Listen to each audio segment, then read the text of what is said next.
Do you think most people that think that the election was stolen actually think that? I think that the content creators know better, the people that are at the top, but I think like Alex Jones. Well, he's in its own unique. We'll talk about him. Alex Jones in his own unique thing. But for everybody else, I think they're a little bit smarter and they know. Those Tucker Carlson leaked texts were illuminating. Do you feel like Alex Jones believes what he says? Nice to have you guys down here. Most of my audience will remember you because you were my 2 debate partners for the legendary Alex Jones, Glenn Greenwald, and there was a third guy who wrote for Revolver. I don't know his name. I feel really bad. I feel like I'm not trying to intentionally. He was like a Trump speechwriter or something like that, right? Yeah, he was a nice guy. That he did do that, but I think he's also written a lot for that Revolver site. He wrote a lot on the Ray Epps guy. Yeah. Okay, so my audience knows you from the debate. You guys are known broadly online as the Trump Twitter reply guys. What is your actual involvement in the political world? How did you guys get to where you are today? We started tweeting about politics right when Trump was running for election. I think it was like probably late 2015 we started these Twitter accounts. And it was just because we were pissed off that this guy was actually going to be the nominee for the Republican Party. I had my wife was pregnant, his wife was pregnant, we had kids on the way, and I was like, is this what my kids are being born into? This guy that's just a total calamity shouldn't be president of the United States. And we just started replying to him on Twitter, fact-checking what he is posting, and we ended up gaining a following and became the Trump reply guys, I guess. What did you guys do before the Twitter stuff to already have kind of had? Did you have a following on Twitter before, like the Trump? Anything else? Or? Not really, no. Like, so, I mean, we had run multiple businesses. We ran a bunch of discussion forums back in the early 2000s through like 2016 or so around virtual reality, cars, making money online, what else? Mars. Like, we just had a bunch of discussion forums. We launched these discussion forums and sell advertising on them. Okay. So was it mainly like kind of like online finance related stuff or money related? Some were, and then we had another company, 3dprint.com, which was an additive manufacturing / 3D printing news media website that we eventually sold to a media company.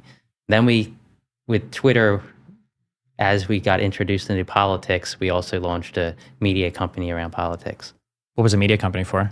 It was Hill Reporter. It was a website that covered mostly politics. Okay. I want to start one of these soon. What is that? Talk me through that business, actually. It was so 3D print was a whole separate thing, and that was basically based around news too. But it was a lot of work. Like we were working probably like 17 hours a day, 6 or 7 days a week. Were you guys writing for your site too, or did you we were writing. We hired writers as well, but we would write. But it was just like editing. The worst part was just trying to get stories out before other people did, and to do that, you had to always be on top of things and you always be connected. And if you weren't, you'd have other people get out the story, and then you wouldn't have the traffic. And every website relies on traffic. So it was a lot of stress. I think it taught us a lot about the media and how the media kind of functions. You know, like it's all about money, and it's all about headlines that might not be true in itself until you read the whole article and figure out the context.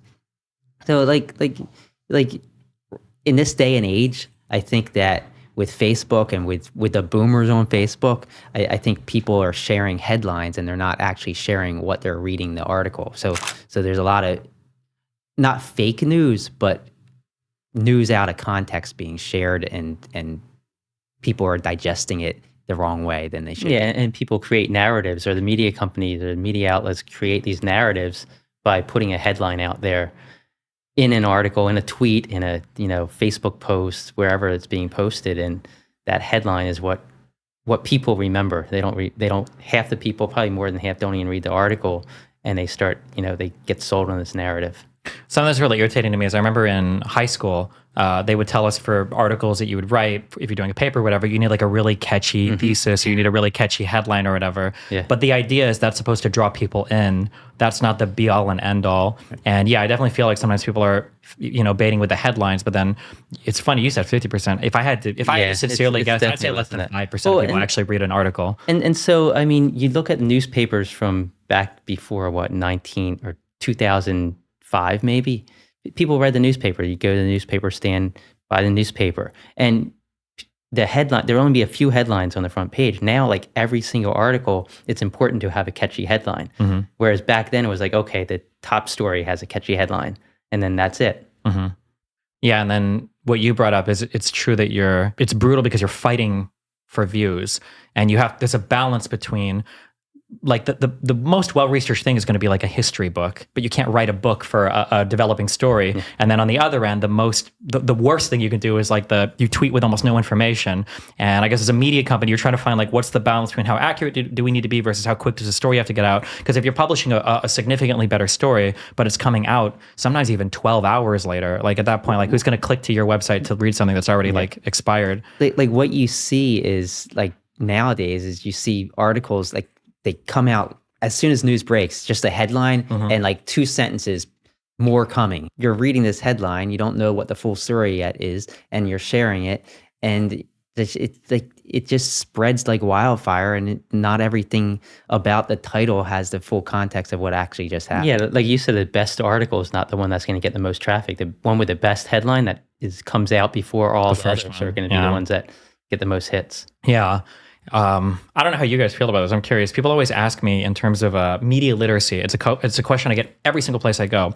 Is they always say like, what's the best media source to read, or who do you read in order to be informed? And the answer that I've given now is I literally just say you can read whoever almost, as long as they're like. Not to shill too hard for mainstream, but as long as it's like a mainstream publication where there's some level of accountability, you can read whoever you want. If you want to be ahead of everybody else, though, just read the full article. Yeah. Like you can follow really reputable sources, the Associated Press or Reuters, but if you're just reading headlines, you're going to be less informed than the guy who only reads Fox News, but is actually taking the time to read the article. And articles today are literally like 6 paragraphs. Like I think the average read time on a New York Times article is probably 4 minutes. They're insanely short. There's no reason that you can't just sit there and read it for 4 minutes. Well, and like it's not that like I'm not a fan of Fox News, right? But it's not like Fox News is putting out all this misinformation. What they're doing is putting out headlines that sell a narrative for the right and covering stories that go along with what the right wants to read about. So, but if you actually, like you said, if you actually read the whole story, you're going to get the information. You might not get 100% of the information, but they're going to be fair most of the time. I think the most important thing that to kind of define what he's talking about is like Fox News won't cover things that are positive for Biden, and CNN or MSNBC isn't going to cover things that are positive for Trump, or at least not as much as the countering party will. Or they might spin it a little negatively, yeah, but it's annoying because people will just think that publications full out tell lies, and generally for mainstream stuff, there's not going to be blatant lies. They might get stuff wrong every now and then, but usually it's going to be like a spin on a particular narrative. I mean, you saw what happened with Dominion and Fox News. Like that was a rare case, right? Yeah. Like there's not too many lawsuits that actually go through and result in millions or even almost $1 billion like Fox News. Well, I mean, CNN had that guy. Who was the kid who? Remember the Native American? He stood in front of the Native American. They clipped only part of the. Yeah, it was the high schooler. I know what you're talking about, though. But I mean, that was another one where CNN had to settle because he actually had a decent case against them. Do you think that there should be? My questions are also unhinged. I need to adapt better. Well, I'll just ask the question. Do you think there should be a law that separates opinion parts from websites from the website proper? I hate that people will link me things and they'll say, look at this lie posted by XYZ media publication. And I'll be like, this is an opinion piece, bro. This isn't the reporting. Why are you? I don't know of a law, but I do think that media companies should better delineate that, right? Like I get like older relatives do the same thing to me, and they don't realize that they're not reading the news or reading somebody's thoughts and opinions. Yeah. Even when it comes to like, again, I'm bullying Fox News a lot, but people say like, oh, like Fox News lies all the time. It's like reporting really doesn't. They might be like a little bit Trump favorable, but they're not really lying. But then people, well, then how do you explain when Tucker Carlson's not a reporter? He's a media pundit or was for Fox News. Like it's not his job to report the news. It's his job to give you his opinion on it. Like, and I mean, what Tucker does is he takes all of the facts that support his view or the narrative he wants to sell and pushes those and ignores all the facts on the other side that would kind of maybe debunk or show that, okay, these facts aren't so strong.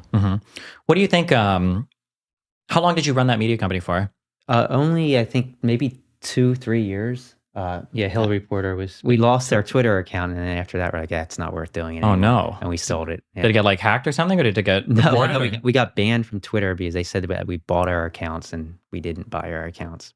Damn. Was this 2 years? How long ago was it? 2019. Oh, okay. And then when Elon came, he Yeah, so I mean, the story is that we had these Twitter accounts we set up years ago. We were working on another website. It was what was it, Anonymous U? It was like a fan club website where people could connect with, the musicians that they like. So we created these Twitter accounts that were fan clubs, unofficial fan clubs of like Justin Bieber, Jonas Brothers, a bunch of musicians. And so my account was originally a Justin Bieber fan club account. And when Trump became president, I renamed it to something like Donald Trump Exposed or something along those lines. And then I renamed it to my regular name. And I think Twitter thought when we renamed it from the Justin Bieber buying account, it from the other side. yeah, we were buying it from them. But I had their original emails and I sent that to them, and they never got back to us. At your height, how many people do you think you hired, like full-time and part-time? it wasn't huge. I think maybe we had like 6 or 7 employees at the height. Okay. And then for your writing and stuff, were you normally like just paying people for articles, or did you have like full-time writers? We had full-time writers, and we used freelancers as well. But We had probably like 3 full-time and maybe like 4 freelancers. And were you guys like the editors? Were you making the final calls on articles that were going live on the website, or did you have somebody else? Yeah, and until we eventually appointed somebody to kind of take over the editing. we had another partner as well, so it was us and then somebody else, and we pretty much, the 3 of us, kind of decided on that stuff. Okay. You guys talked about Trump winning in 2016. What was your political background like prior to that? So nothing. Like I had never voted in an election until Trump versus Hillary. I mean, like, so we had Obama and McCain before that, Obama and Romney. I probably sided with Obama. I didn't mind McCain. Like I thought he would have been a decent president. But then when Trump came along, I'm like, okay, I have to kind of, I think I'm old enough. I was probably like in my early 30s, mid 30s at the time. Like I should start voting. And obviously I didn't like what Trump was saying. I thought that maybe once he became president, he would kind of change his divisive tone and he'd try and kind of be a president for all Americans. I think his ego got in the way of that. I think if the media wasn't so brutal with him, if they didn't attack his weaknesses, and I'm not saying that they shouldn't have, because I think the media, I think they covered the news, they covered what was taking place. But if they didn't, if they kind of let him slide on some of this stuff, I don't think he would have been so inclined to go on the offensive so much. Maybe I'm wrong. I think it was kind of like a spiral. Like he's getting attacked by the media, then he attacks the media and says things he definitely shouldn't have said about America being the enemy of the people or whatever. And then the media sees that as an attack, and they make sure that they are going to choose stories that are going to hurt him. And I mean, it just kept going and going. Was it right for either side? I don't know. I think the media was reporting fairly, but they were concentrating more on things that typically they might not for a president. Rather than policy, they were concentrating more on personal things. Yeah, I think we were talking a bit about this before the cameras were rolling, and it seems like I would say there was probably an overreaction initially when Trump was elected. We all remember the meme picture of the one girl with the glasses who's like screaming outside. But then I think the funny thing is, by the end of it, I think that I think his president was worse than any reasonable person thought it would have actually been. Like, yeah, I remember in my mind, I'm like, okay, God, this guy's horrible, it's terrible, blah, blah, blah. But like, realistically, it's probably not going to be that bad. It's going to be business as usual. But man, a lot of norms broken, a lot of crazy stuff happening. We've talked about some of it, obviously, on the Alex Jones and the Glenn Greenwald debate for the January 6th stuff. Was that your guys' first like actual debate thing, or have you guys done like other formal debates on stage before on shows? We were on a Tim Pool show. We were on PPD. PPD and Tim Pool. I think there's the only 2. Yeah. I mean, they were more conversations. I think rather. I mean, they're debates within conversations, but like an actual debate like that was, I think, yeah, probably. I watched some of the PBD stuff. Guy drives me crazy. Yeah. The stuff that you were saying to you guys drives me crazy. Oh, yeah. Yeah, without going too far off, one of the things I get so irritated about is when people bring up a point that I think is actually really, or there's a character thing that somebody brings up that would be really good, but it ends up not being it. So for Donald Trump, people brought up over and over again, he's a businessman, and maybe having a businessman as president would be really good. And there are aspects of that that I super agree with. But like one of the hallmarks of a business guy is a guy that can wheel and deal. He's a guy that can bring people together, get deals signed and done, and he didn't do that at all. And it drives me crazy when people are like, oh, but we need Trump. Like, he's a business guy. It's okay, yeah, but he didn't act like a good business guy when he was the president of the United States. Exactly. And then PBD brought up that example to you guys where he was talking about like, well, don't you want a guy who because you brought up Trump's divisiveness, which is a bad character quality for any leader ever. You can't absolutely be divisive because you have to bring people together and get them to work. And the thing he tried to pigeonhole you guys down is, don't you want somebody to be publicly aggressive rather than privately aggressive? And it's funny because I feel like from like a business point of view, you would never actually want like a leader calling out or shitting on another leader in front of all of your employees. Like you would always do this privately. Publicly, you always have a unified front. Like it was such a weird. Well, and he is a businessman, PBD, Paul's a businessman. Yeah, he's supposed to be, yeah. Yeah. How many times are you roasting your managers in front of your employees? Like that would just be a wild scenario. Yeah. Well, so like, and before the show I was talking about, my dad worked for Trump for 10 years in Atlantic City in marketing. And like he saw like Trump was not a good boss. I'm not going to say devastated the area, but a lot of the Atlantic City area, the contractors didn't get paid. His companies went bankrupt. They didn't pay them. And a lot of people in that area aren't happy, obviously. Mm-hmm. So like he wasn't a good businessman. Yeah, he's wealthy. He made a lot of money, but from the casino business, I mean, he went bankrupt. Yeah, I mean, look at his businesses. How many of them have been shut down due to fraud or due to, him doing something that was not ethically right? So, I mean, I don't know if you can say he's a good businessman, right? It is. I am curious, like, how would he have been president if it wasn't for The Apprentice? I really felt like The Apprentice is what brought him to the forefront of a lot of people's minds, and that's kind of the celebrity vision that they had of him. Yeah, that made him mainstream. I mean, before that, he was a businessman, but nobody really, unless you lived by where we lived, like you didn't really understand what he did. You didn't realize that. But The Apprentice, it normalized him and made him seem more mainstream. I think, and more likable, probably. Even though he was kind of like this figure that was brutal, but he it's kind of like Simon Cowell, and He became likable because people liked his character. Yeah. For you guys on 2016, what was the feeling like when Trump was winning? Did you have one of those nights where you guys were glued to the TV and you slowly watched the 99% Huffington Post prediction turn to a complete... So I went to bed because I thought Clinton had won. I'm like, okay, Clinton won. And then I woke up, I think Brian texted me, he's like, Trump won. Trump won the election. Yeah. I remember because my son was just born, so we had a baby. So I think I was in bed. I was like, yeah, I gotta get to bed. But just like waking up in the middle of the night and seeing him, like shocked. Like nobody thought he was gonna win. Nobody believed he even had a chance until that night. So I think there was a lot of shock. Mm-hmm. I think that nerves wise, I was more nervous in 2020. When Biden was running against him than I was then, because like back like in 2016 I was like, yeah, like you, maybe he won't be so bad, but in 2020 you saw what happened, and it's just like I barely slept for days just thinking about is Biden gonna actually win or is Trump gonna come back? And did you stay up that night on 2020 and watch the votes tally in? I stayed up later than I usually do. For having two kids. I was up pretty late too that night. Did you stay up late enough to watch it switch, or did you go to bed not knowing? I think I was up, and I'm like, okay, I think he won. I'm pretty sure. You mean when they brought all the ballots in, right? Yeah, when the ladies started triple counting the votes, so they shipped in the ballots from Mexico, and all the illegal votes were finally being counted. Yeah, that was definitely a reverse for the conservatives that night. Yes. Yeah. I will say my favorite thing is that after 2016. I remember people I think it was Charlie Kirk that said, if we lost the election, what we would do the next day? We'd go to work.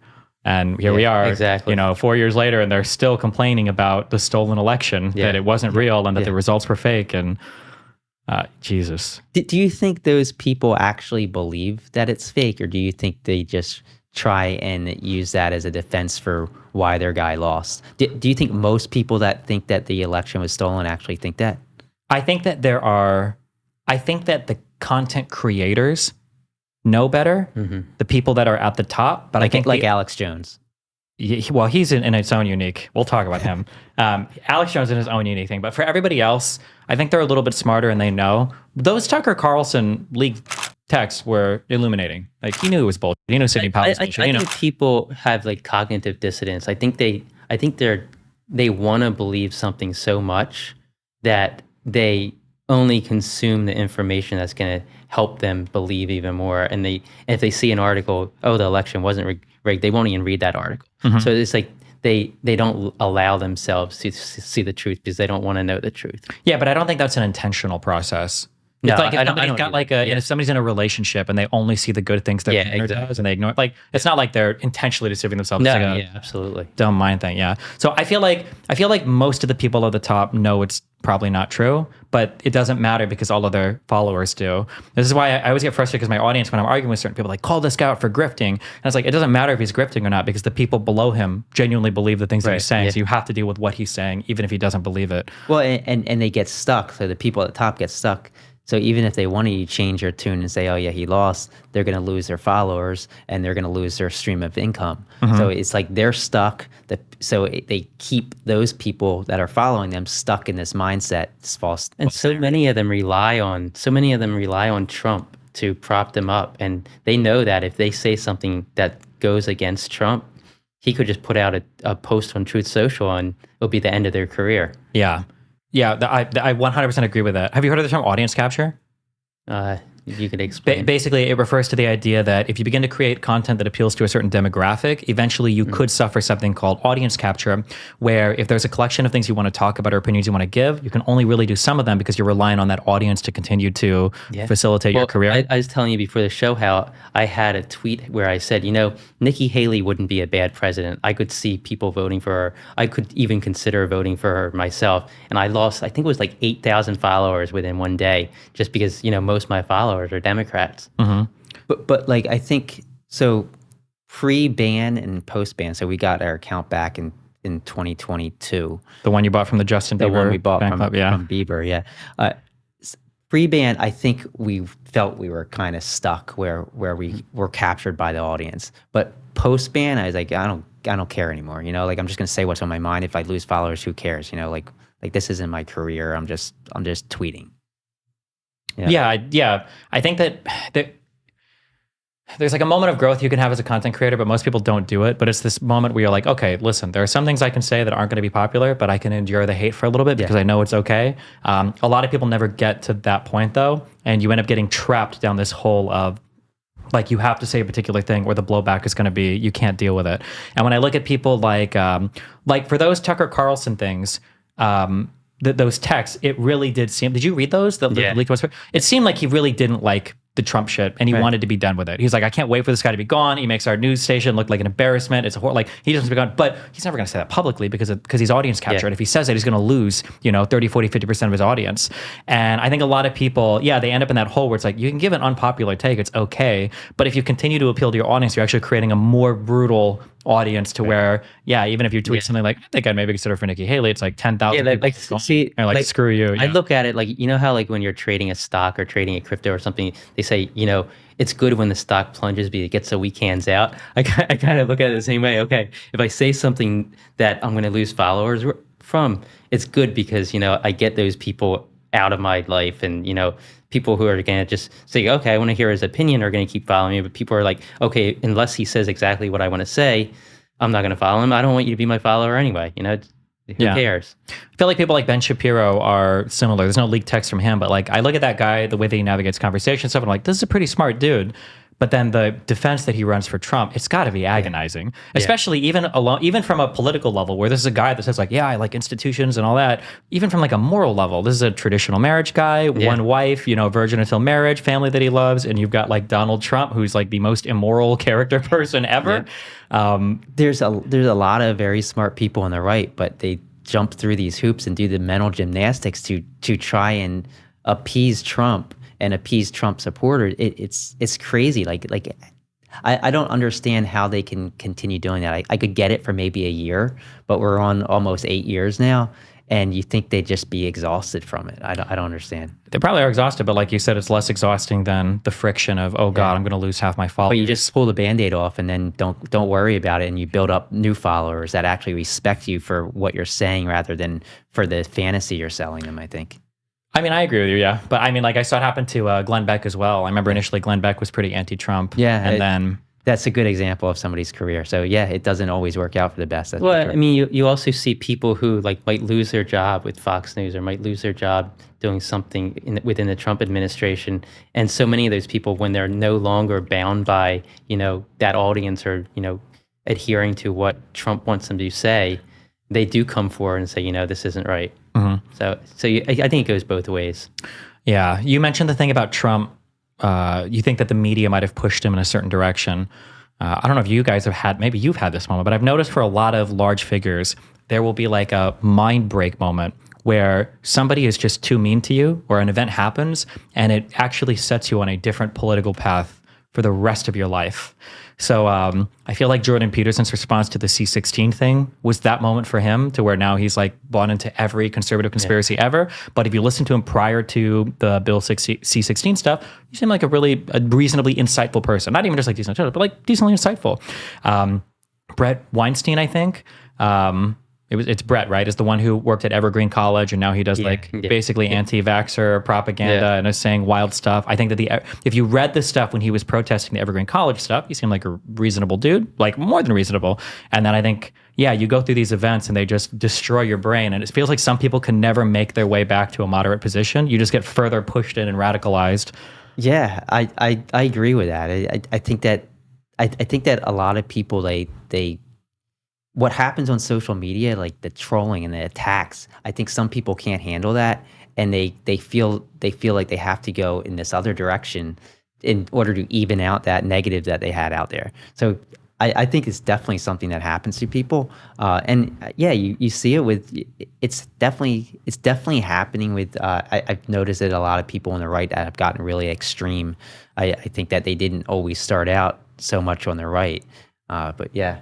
Yeah, and I think the left's kind of gone, some people on the left have gone too far to the left too. And I think that might be, I think that so many people wanted to oppose Trump, they would oppose every single thing he said and everything that Republicans say. And they've kind of like, if you go back maybe 5 or 10 years, their view on it wouldn't have been so far to the left. Mm-hmm. I noticed that for stuff whenever Trump would get quoted, especially early on in his presidency, whenever the media would say like, oh, Trump did this thing, because my gut reaction is always like, this is horrible. What I started to do is I started to Google past presidents, like, okay, hold on. Yeah. Is this a normal thing that everybody does? Or is this like an exclusive Trump thing? For a lot of stuff the media would report, like, like changing out like DOJ heads or whatever. I'm like, okay, well, under Obama this happened or under whoever this happened. I was like, okay, this isn't as extreme as the people that are reporting on this are making it sound out to be. But I want to feel like it's really bad just because Trump's doing it. And it's like an important check, I think, sometimes. Yeah. Yeah, it definitely happens on both sides. I mean, I know I've probably done that as well. Like made a big deal out of something and then realized, well, others have done the same thing. It's not really that abnormal. Mm-hmm. Try to avoid that as much as possible. I think that over the years I've grown in that respect. I try to let you read more about things before I post about them, because I know that like posting something does have consequences. It's not only for just people following you, but for yourself. You don't want to be seen as this extreme person that's not actually following up on what you're posting about.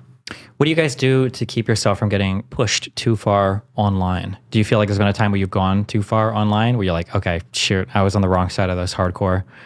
I think the best thing I've gotten things wrong. I've posted things that have been inaccurate before, and even though I think a lot of people don't do it, I think apologizing and putting out the facts, I think that's important.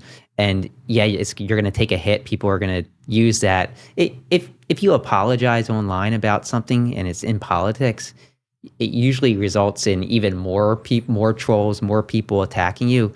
But if you want to prevail over the long run, you have to do it. And I think in the long run, people respect it, even the people that disagree with you. Yeah, I mean, you're definitely going to get attacked. And so next time you post a tweet about, Trump did this or that, oh, look, somebody's going to reply and be like, oh, look, you were wrong here and you admitted to being wrong. So how do we know you're right now? But it's just a way of challenging you because they can't challenge you with the facts. So you got to look at it, like, I don't worry about one it. mistake is going to be amplified exponentially more than all the good things that you do. So like if you make one mistake in your life, they're going to throw that at you for the next 10 years and bring it up every chance they get. Are you guys religious? Nah. Okay. I feel like sometimes when people argue about religious stuff, they'll be like, oh, well, your science changes all the time, but like the Bible or the Quran has never changed. So what's more right? Yeah. I was like, why would you think that's a strong argument? Yeah, exactly. Yeah. I understand what you're saying. Yeah. Linking an apology for getting something wrong. And it's like, well, my guy's never apologized for ever getting anything wrong. Right. He's not perfect. Like Trump doesn't apologize very well, like he won't admit he's wrong. And I mean, that has been, I think that's been to his benefit just because people that like Trump see him as like the strong man. And if he did apologize, that's admitting he's wrong. But a normal person, a normal president apologizing for something, I think that's actually a good quality. So like, do you know Laura Loomer? Unfortunately, yeah. So she was pushing this propaganda about how Judge Marchand's daughter had a profile picture of Trump in jail. Like she kept pushing this, and Trump even posted it on Truth Social. And I explained to her, I literally made a video and I outlined how it wasn't actually her account. She had renamed her ex account, and then somebody else came along and claimed that username. And you could tell by the Twitter ID, you could tell by the date where it said this account's created on this date. I showed it to her. I sent her the video, and she writes back, I'm still not convinced. It's like, so they don't want to, they don't allow themselves to be convinced. And I think it's a pride thing. Like it's an ego thing, just like with Trump. They can't admit that they're wrong because they know that it's going to hurt them from an ego standpoint. Something I've radically changed my view on recently is I really do feel like there are very few principles on either side of the political aisle, and people tend to just kind of pick and choose out of a toolbox like what they believe in at any particular point in time. This happens on the left and the right, but one thing I noticed in particular recently, did you see the article about there's like a, I think it was, 60 Minutes, Der Spiegel, and one other publication did a thing about directed energy weapon attacks or some way of attacking people at embassies, like U.S. people who worked in intelligence. The sound wave thing, basically, right? yeah. It was very interesting to me because, in my opinion, this has all the markings of something a lot of the alternative media people would love to jump on.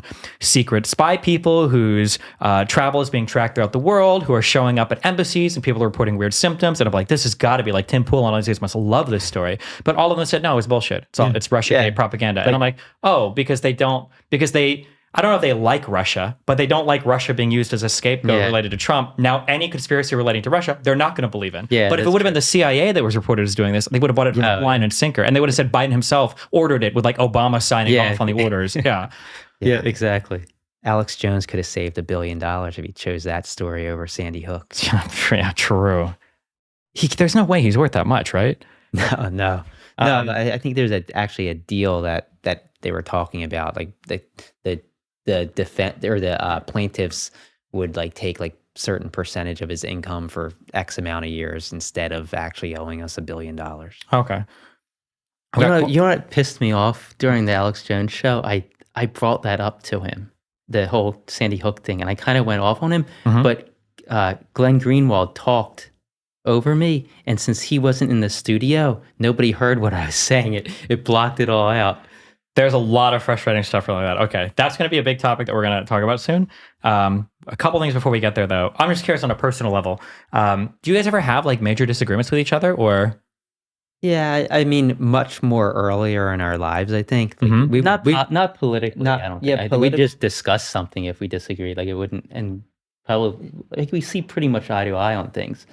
Did you guys go to like the same college and do the same major and everything? Yeah, we were roommates. We both have a bachelor's in economics, Rutgers. We lived together even after college. We lived together for a bit.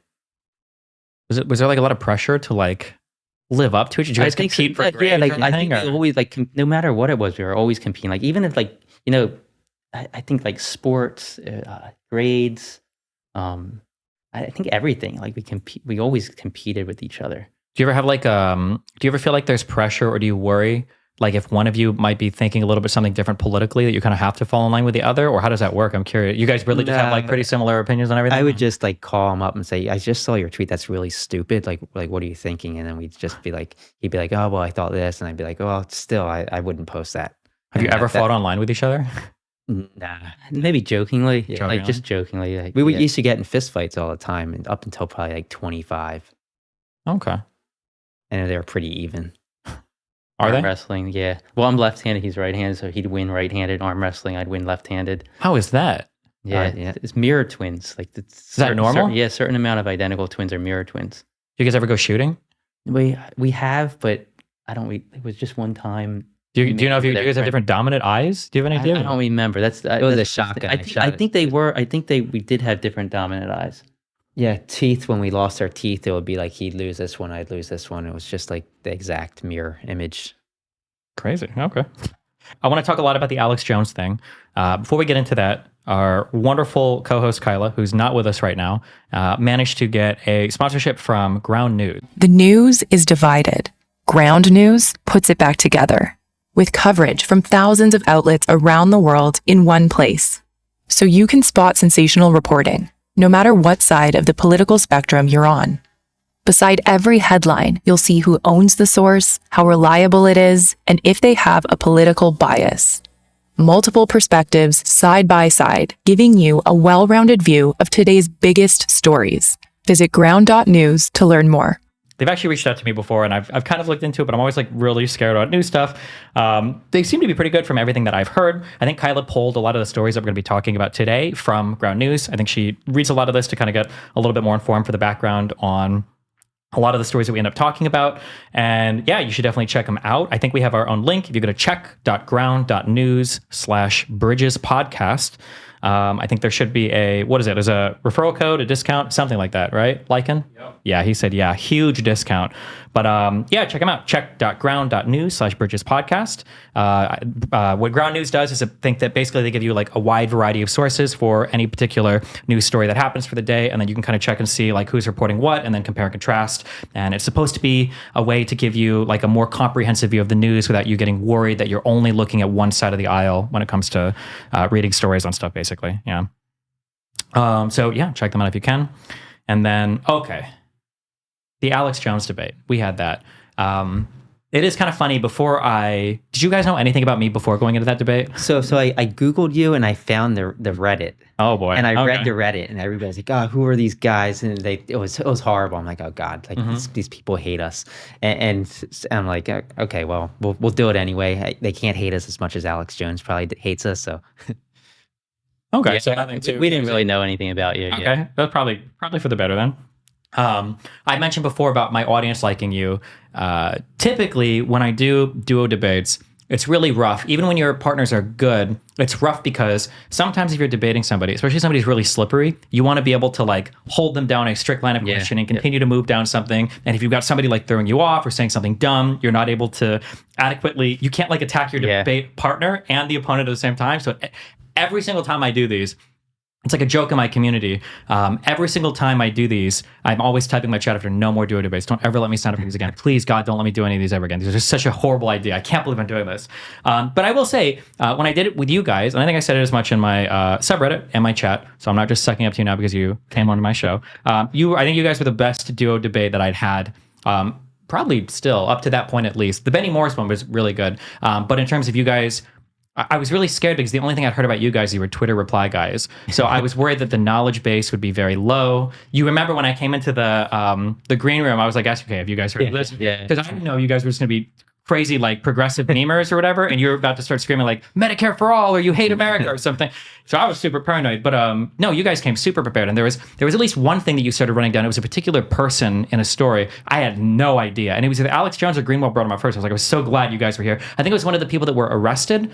Oh yeah. It was one of Like the Biggs or one of the Proud Boys. It wasn't Biggs, but it was another one of the Proud Boys. Yeah, but one of you guys, I mixed you up, so one of you guys knew it exactly, and you were able to run that down. I was like super grateful that you were there for that because I would have been completely caught. He was complaining after the Alex Jones thing how I didn't let him talk enough. So I think we all feel the same. I mean, it's tough, especially like we know each other, so we know like what. He was actually going like this, like during the debate, like I want to talk. Yeah. But it's tough, like, and then there's you, like, and I know your stuff, so so it's like we want to let you talk, but I wouldn't blame you, like I mean, Yeah. I think everybody feels that way, especially when you hear someone say something you really want to go. Yeah. It's like, oh, this guy, I can, yeah. Yeah, you get an idea and you're like, okay, how do you say this? And then like 3 seconds later, you forget what that idea was. Well, and Alex Jones exacerbates that because he just throws the conversation off of immigration. It's like, Yeah. I have a thing called, I call this a constellation of beliefs, where I think people just like, there's like a whole unrelated thing that like every conservative believes in. And Alex Jones feels like sometimes he's like pushing a button and he's just like, if he doesn't like where it's going on one thing, like, well, I really think that January 6th was blah, blah, blah. Okay, well, how many of the FBI agents were vaccinated? It'll just be like, you'll go into some crazy other areas. Like, okay, he's more guilty of that than anybody else. Do you want to roll the first clip? So you're claiming that this is staged. You're claiming the FBI was behind it. In 2019, you I said all the talking. Huh? No. You specifically said, I almost had like a form of psychosis where I thought everything was staged. So do you still have that psychosis? Well, I said almost a form. So do you almost still have that form of Yes, psychosis? let me quote it for you. That's out of a larger context about when you're lied to. In a court deposition. You're not, I said a larger context deposition. About Sandy Hook. Which is a That's- larger. Because you said you called Sandy Hook's a hoax and you said it was fake because of this. Sure. So you let me talk now? Okay, go ahead.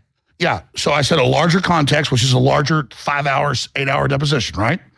So I just told the truth. I said a larger context. I'm explaining that the public's been lied to so much, there's a major loss in confidence where people then don't believe anything they're told, and that's dangerous. That's not what you said. That's not the context you said. That's not the context you said it. I know what I said. But I read it. I read the deposition. So put the full thing out. I don't have it with me, but I read The it. point is stop. Somebody Google it. You're scared to let me talk? Oh, go ahead. So that's a whole nother PR firm thing, things out of context to blow that stuff up. All that. PR firm is telling you what you say in court under oath? You're not. How much does she want us to watch of this? When you guys go into these debates, do you think, or actually, wait, first, I don't remember how this. How many of these like formal kind of like debates on stage and stuff have you done? I mean, that was our first like actual debate. We've been on podcasts with people that we disagree with. Yeah, I mean, I'd say Tim Pool was kind of a debate. I'd say PBD was sort of a debate. So I'd say those are the three. I think the only three, probably. Have you ever done any formal debate or like conversations or any kind of No. thing before? But like replying to people's replies on your tweets is a very good way to prepare for a debate. And because you replying to think- Trump, like trying to get that reply in as quick as you can so it gets the most likes.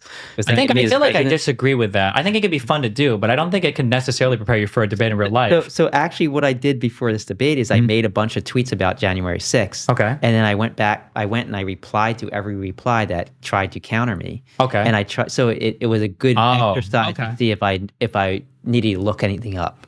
That's okay. That's really good. Yes. Before you came into this debate, did you guys have a goal in mind? Like, what did you want to do? Are we just kind of like winging it, or? I mean, I didn't plan. Like, I know you plan things out. You have like a whole strategy. Like, I was just like, I'm just gonna try and fact check him. I mean, we had notes and stuff. Like we researched January 6th. We researched like what the top talking points were from the right, and I listened to some. I listened to the entire January 6th report as I was at the gym for the 10 days prior. So like an hour a day for Gotcha. 10 days. Okay. The only reason I ask is from a professional debater. Okay, as I would say that I am. That line of questioning was perfect in two really strong ways. One is you had the factual part ready to counter every single time he made something up, right? We thought, well, I didn't say that. Yeah, you did. I read the deposition. Or, oh, sorry, you.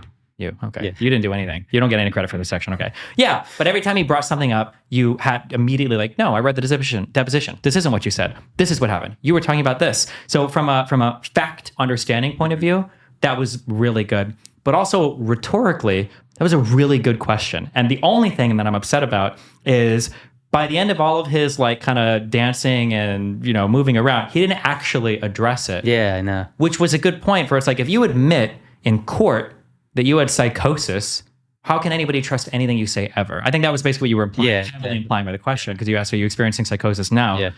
And that's a phenomenally good question. Do you think of that in advance, that like, I want to get him on this psychosis thing? Or was it just... I sort of did, but I read that. I read it about how he said he had psychosis in court. I'm like, and I was thinking, like, how can anybody actually trust this guy if he admits to having psychosis that affects his judgment? So I'm like, I'm definitely going to have to call him out on this. So I did plan it. One of the things that I've learned so much about law and courts between the Israel international law stuff and between like the Trump Jan 6 stuff and all of this, all of his indictments.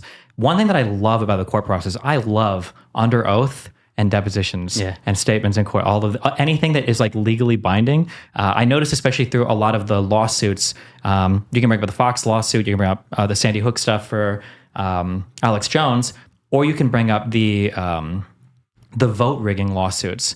It's very interesting what people will say in front of a camera and how different that is to what they'll say in front of a judge or during a deposition. And I wish that more people focused on that it's like in front of a camera, you'll say whatever. But when you were faced with a judge, you basically had to say that the only way you could excuse the stuff that you were saying on your show was that you were f***ing out of your mind. Yeah, exactly. That's wild. Yeah. Well, so the one thing that so many people on the right, they always, I know, like debating people on Twitter, what they say is that all those vote rigging cases were thrown out without the judge looking at the merits. And I think I brought it up during Alex Jones' show, is that actually that's not true. A lot of them were thrown out, not the rulings weren't made on the main ruling wasn't made on the merits, but most of the judges did actually rule on the merits or touch on the merits and say that no, there's nothing there. Basically, go ahead. No, go ahead. Yeah, I was going to say it didn't go to trial, so they didn't have a full trial. Yeah. But people were saying that they were thrown out on standing, like, oh, well, they threw it out for a bullshit reason. But what they would do is, for a lot of these, they would look at the complaint, and the facts didn't even support that was even stated by the petitioners, didn't even support the complaint being made. And oftentimes the remedy that they were looking for the perceived injury was insane. It would be like, we think like 100 votes in Pennsylvania in this county are illegitimate. So for the relief that we're seeking, we want the entire state to like re-vote or something. It was like, it was a joke. And it was like the one was Mike Pence versus like some congressman. And it was like the lawsuits, like some congressman in Arizona was trying to sue a congressman in another state, and he doesn't have standing there because he doesn't live in that state. Somebody in that state would have to bring that lawsuit. Yeah. I think one of the most... Do you know who Nick Rekieta is? No, I don't. Okay, he's like a YouTube lawyer, sounds derogatory, but he's like a lawyer guy that got big on YouTube, especially over the Johnny Depp Amber Heard case. There were a lot of law channels that got a lot of audience because people were following that. I had an argument with him that was one of the most infuriating things in the world, where a lot of these Trump people they'll defend certain actions that do you remember the electoral scheme with the false electors, right? Yeah. And the defense of that I heard from everybody, Nick Rekieta gave me a big argument about this, was that states have the ultimate authority over how they run their elections. No one else has shit to say, like if they want to do a little bit of whatever. And in reading and looking up more about how elections are run, I'll admit, our system, it's not really complicated. We just don't learn as much about it as I would hope we would. But it's kind of true. States do have a lot of authority over their elections. But then it's interesting that when it comes to the Trump thing and the elections being stolen, everybody thinks that Texas should be able to sue another state for how they run their elections because it affects them too. And it's like, wait, well, hold on. Well, that's totally contrary to everything you said before. It plays into the whole, I don't think anybody has any principled position on anything. It's just whatever arguments are relevant for their political side. Yeah, it's like a sports team, like whatever's going to make my team look better. Which drives me crazy. Yeah. We have another second clip. Beating the dead Sandy Hook horse was a bit much by the brothers at the end. That's me. I kind of thought maybe, but actually I don't think so. When they first brought it up, I was kind of thinking like, oof, are we really going to go here? But no, actually, I kind of think I think the line of argumentation was pretty solid. You said you had psychosis and you couldn't tell when everything was a conspiracy. Like, are you sure you didn't think it was like, how do you know you're not experiencing psychosis right now? How do you know everything's not a conspiracy right now because of that, right? How do you know if it's a character right now or real?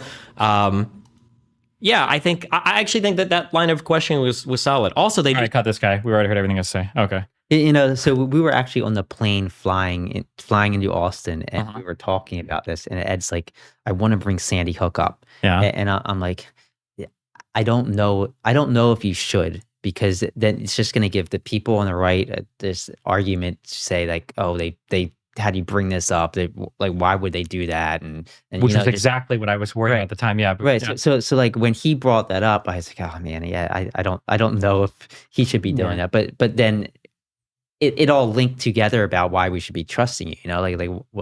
Like why should we trust anything you say if you testify? Like I just have the mindset. There's so many parents who would love to be able to speak to him face to face and say you're such an asshole for what you said about my kids.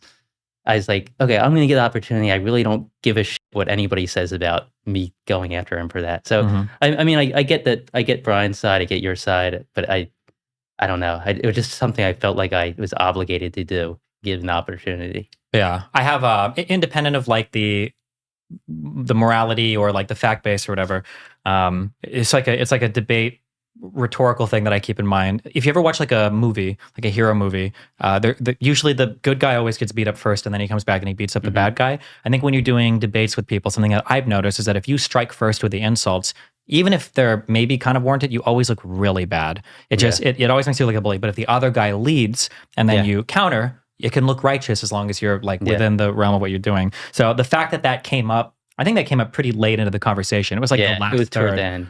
Yeah, towards the end. And it was, like you said, he kind of brought it up first, and it was really relevant to the rest of what was being talked about because he brought up the psychosis line, which was really good. I thought it was really good. Do you feel like Alex Jones believes what he says?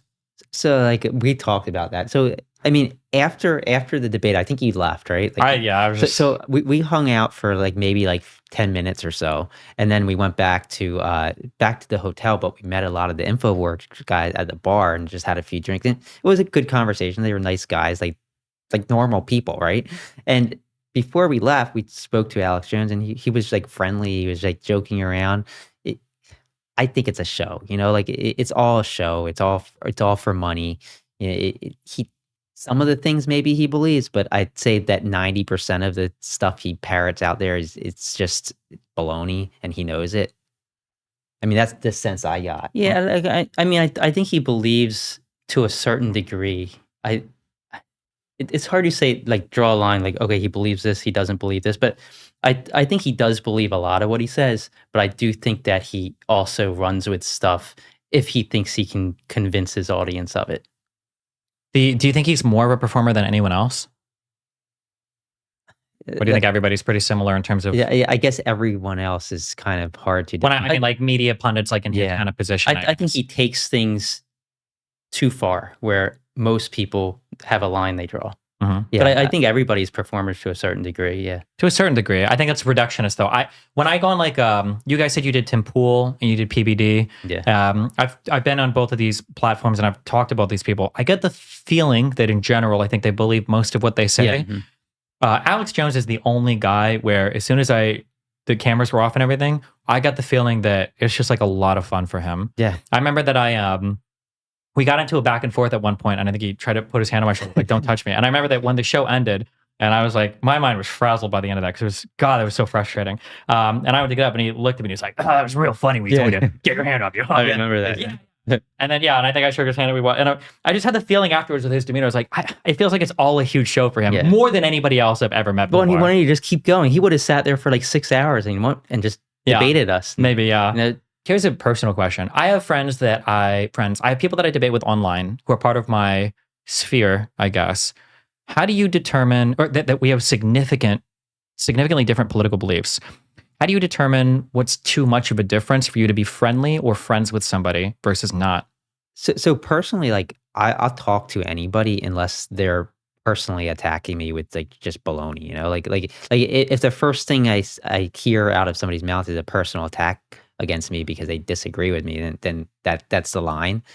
But like if you believe something that I totally am against, I'll sit down and have a drink and listen to what you have to say and push back. So living in Florida and maybe Miami's a little bit different than the West Coast of Florida, but I think our county is like 67% Republican, and most most of my friends, a good number of my friends are Republican, and we joke around, like they voted for Trump and they know what I do on Twitter. And I mean, we're still friends, and I think that a lot of people in America, I think that they're starting to draw lines in areas that they shouldn't, and ending friendships, even like relatives. Like I've had people related to me that won't communicate with me or my wife because I don't like Trump. It's just pathetic. So I think that we're so much more divided now, obviously, than we were 5, 6, 7 years ago, and people need to kind of separate politics out of their personal relationships. Yeah, I think it would be pretty hard for me to say, "Oh, I'm not going to talk to this person. I can't be friends with this person."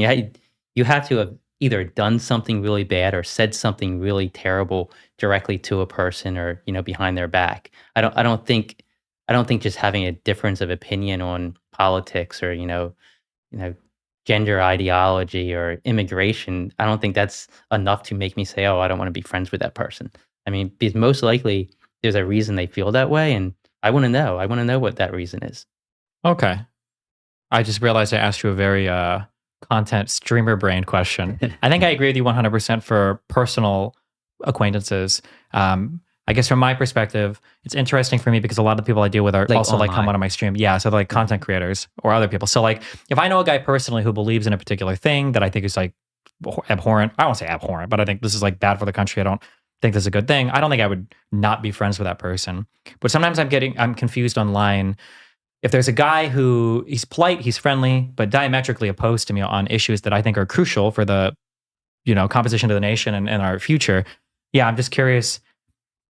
I say I'm curious, but I guess you guys aren't like friendly with content creators online as much. So it's kind of a different Like, relationship. I Yeah. feel like Twitter's a little bit different than that, because you're not having these face to face things. There's Twitter Spaces, but it's Mhm. just voice and Yeah, well, I mean, I have frequent conversations with some Republicans on X, though, like in my DM box. Like we have friendly conversations. People I might debate in in X space rooms. How would or- you feel? So, like, let's say you've got like a Republican and he's like a decently famous lawmaker or online content creator, and he's pushing the idea that like the election was stolen.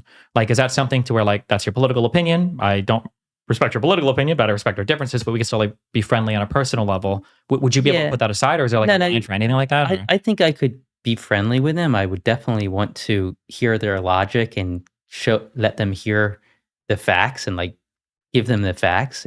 If they don't already know them, they should if they're a lawmaker. Mhm. I mean, I would interview somebody who's on the right. I would definitely do that if they're an election denier. I think it's important to give them, like a lot of people say, "Oh, how dare you give this person a platform like Alex Jones? How dare you go on Alex Jones' show? Or how dare you give this election denier a platform on CNN or MSNBC?"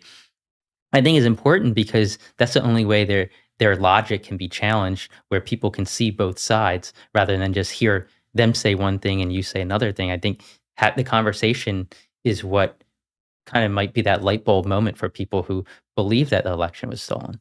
yeah, and I think that if you push people into an echo chamber, that's only going to cause more extremism. It's just these crazy ideas getting crazier and crazier as they bounce off each other. Mhm. But if you actually you sit down and talk to that person and other people are listening, then there's still probably going to be extreme people that are fans of this person, but maybe you might bring them a little bit closer to the middle, a little bit away from that. Whereas if you just say, no, I won't talk, I think a lot of people on the left, and we were talking about this, I think a lot of people on the left refuse to have conversations with people on the right or go on shows, like go on Tim Pool. And I talked to Tim about that.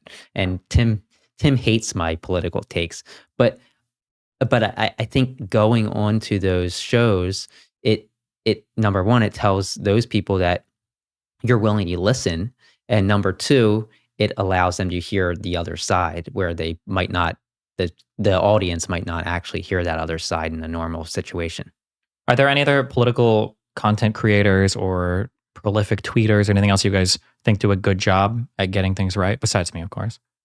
Like I don't know, like I mean, Are there people that you watch consume their content regularly on YouTube or Twitter? Or? I don't really watch too much content for political stuff. Like I barely even watch the mainstream media. Like I don't really watch. I think that Chris Cuomo, I think I like his takes because I feel he doesn't care anymore. You know, like he's not stuck on CNN. He can say what he wants, Mhm. and he's with News Nation now, and he not everything he says is things that people on CNN will agree with. And he even said something about he might vote for Trump or something like that, which I disagree with. I think that's stupid. But I don't think I respect the fact that he is his own self and he's not catering towards what he thinks is going to make him more money. And I think he's somebody that you should follow, at least listen to. Speaking of CNN gone independent, did you watch the Don Lemon Yeah. Musk thing? What were your feelings on that in general? So I get the outrage that okay, Don Lemon's partnership was canceled. Like I don't think that should, like if he had an agreement, that interview definitely didn't warrant it getting canceled. I do think he was a little too hard on some questions of Elon, like about his drug use, about his mental state. I think he pushed too hard on that, and I can see why Elon would be upset about that. But I honestly didn't. I feel like it was actually a decent interview. I didn't walk away from the interview saying Elon Musk is an evil person. I don't think too many people did. I don't think it made Elon look bad. I think the fact that the partnership was canceled was a bad move on behalf of Elon and X. Yeah. I feel like so the way that I looked at that interview when we were about 20 minutes in, have you ever seen Piers Morgan interview people? Yeah. Yeah. It felt to me like there's a certain style of interview where I've got a bunch of things about you that I really want to grill you on, where I think you're completely wrong, and I'm going to hammer these home until I've either made my point or you have like sufficiently extremely refuted it, and you're not going to dance. I'm going to repeat the same thing over and over again. And about 20 minutes into the Don Lemon interview, I felt like, okay, this is the style of interview here. It's not going to be like a friendly back and forth. Don Lemon has ammunition, and he's trying to land some shots. A lot of people don't like that style of interview, which I think is fair because it comes off as hostile. I was thinking about it during the interview, and you are right that like, he's like mining on some of the drug use stuff, on like, are you mentally ill and stuff like that. And it felt like pretty personal. And I was like, damn. But I will say, and I think maybe Don Lemon going into the interview, maybe he could have established this better, or maybe it's just in my online brain, I'm expecting there to see like, or to be like an accompanying post or an explanation beforehand. Even though it feels bad, people went into that interview looking at Elon Musk as like an ordinary citizen. Like this is a guy that just has like a business and he's being interviewed by Don Lemon and man, he's getting super bullied. But he's not an ordinary person. And through Elon Musk's own decisions, he has placed himself as one of the heads of one of the most important, according to Elon Musk, the most important when it comes to media proliferation, social media companies in the United States, arguably in the world. And I think when you look at it through that perspective, and maybe Don could have done a better job at emphasizing this, I think I kind of do want to know if the guy who is dictating who can say what or who gets banned or unbanned on a platform that's now being accused of hosting like a ton of anti-Semitic stuff and fight videos, is this guy crazy? Is he like on a drug binge? Does he have like a bunch of mental illness stuff? Is there other people making or helping him make decisions on things? I think those are like really newsworthy, important questions to ask. But I agree because of the perception of Elon Musk kind of being this autistic tech guy who's like quiet and cute or whatever.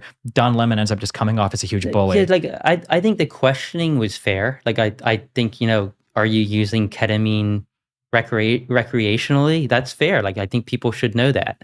But I think once he said, you know, I have a prescription for it, I don't think it was right of Don to kind of push and say, are you taking, how many pills are you taking? You know, how much are you taking per day? What's your dose? Like I feel like that took things too far. You know, I can see both sides of it. I don't, like I said, I don't think it warranted a partnership getting canceled. I think it makes Elon look like he's a hypocrite in some respect, in that, you know, he took over Twitter and said, okay, you know, I'm going to give freedom of speech. I'm not going to be biased. It was horrible that Twitter had this many liberals working for them who donated this many liberal politicians. I'm going to come along and it's going to be a neutral ownership, you know, not politically in any direction. And then he comes and says, I don't want this left-wing media personality to have a partnership with X anymore because I don't like his questioning. Like it's hard to really see what was so bad with that interview that partnership should have been canceled. I don't, but at the same time, I also think Don pushed a little too hard on certain areas. Mm-hmm. Yeah, I mean, you have Tucker Carlson on X, right? He was like the first big name to start doing videos on X, and obviously on the right, and obviously he talks about some things and says some things that a lot of people disagree with. So I think that Tucker interviewed Musk in the very beginning, and obviously that's going to be more biased towards Musk, right? He's not going to say anything bad. So you get Lemon on the other side. Just let it happen. Like let both sides grill the guy. I feel. I don't think Tucker grilled him. I think it was more of just like a softball question interview, like a lot of his interviews are. Yeah. I respect Musk. I think he's a brilliant guy, but I think some of his political takes and some of the things he does is not really something you think a genius like him would be doing. It feels like the thing we were talking about earlier, where if you get bullied too much by one side, you end up pigeonholing yourself into the other, and then that cycle just like perpetuates. Exactly, and I think I think the same exact thing's happening with him in the media too, right? So like the media is attacking him, then he's attacking the media back, and you just have this spiraling out of control, like Trump. Same thing with Trump. I think it's like basically a replay of what happened with Trump. Yeah, maybe, yeah. And then I feel like I told this to somebody who's connected to the White House. I said, I really feel that Joe Biden should invite Elon Musk to the White House and say one good thing about Tesla. I think if he did that, I think Musk would stop being so political. And I think it would be super beneficial for Biden if Musk was not like constantly tweeting all this garbage about him and pro-Trump stuff, basically. Mm-hmm. One thing this is a huge complaint that I have. There's two parts to this. One is people are way too black and white. I think that's just like a human thing in general. People are very black and white on things.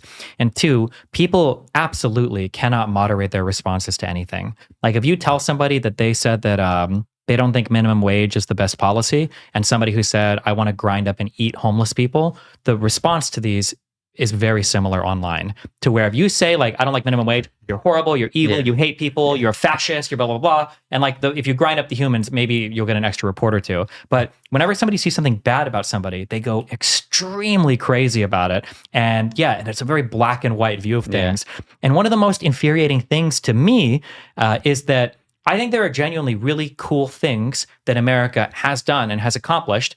And I used to be able to at least rely on the neocons for this, for the Bushes and everybody to like celebrate some big American businesses. Obviously, the left historically will be a little bit more hostile towards them, but now everybody hates the big businesses. Yeah, and the two biggest examples I can think of this are, one, for Elon Musk, I severely dislike Elon Musk. I'm trying to say hate, okay? His political opinions are wild. Yeah. And the in my opinion, the mismanagement of X, just because Twitter was such a great branding, drives me crazy. That platform drives me crazy. Just, God, he drives me crazy. But undeniably, SpaceX is awesome, okay? Yeah. We had no real private rockets in the United States, like very little, if any, progress being made on the front. And now we have rockets that come back to Earth. Yeah. That's super cool. And the electric cars, for as much as you want to say other people are working on them, he pushed that industry forward like 10 or 20 years. Yeah, nobody was seriously invested. So, but if you're on the left, you can't give Elon Musk credit for that because he's like an evil guy. And then the flip side for Republicans, I think it is super cool that through the power of globalism, diversity, and capitalism, and then through government action of warp speed, we created an amazing vaccine in record time using collaboration from companies and countries across the world. With Trump as president. Yes, partially because Donald Trump pushed this hard. But conservatives will never give anybody credit for that because they hate the vaccine. And it sucks that even on the few things that we should all be able to agree, like these are cool things that America does together. And even if we hate each other, at least we like get shit done sometimes. It's cool. Yeah. Like though every single accomplishment has become a victim of like political hostageness to where. So true. Yeah. God, that drives me insane. Especially related, to both of those things. Yeah. There's no middle ground, like nobody can say this is good. And then the person that disagrees with them, other things can't say this is good. So like I feel we need to definitely get back to that. And we had it. I mean, even under Obama, we had it, even though the conservatives hated him. But I mean, there's still things that we could find common ground with. Mm-hmm.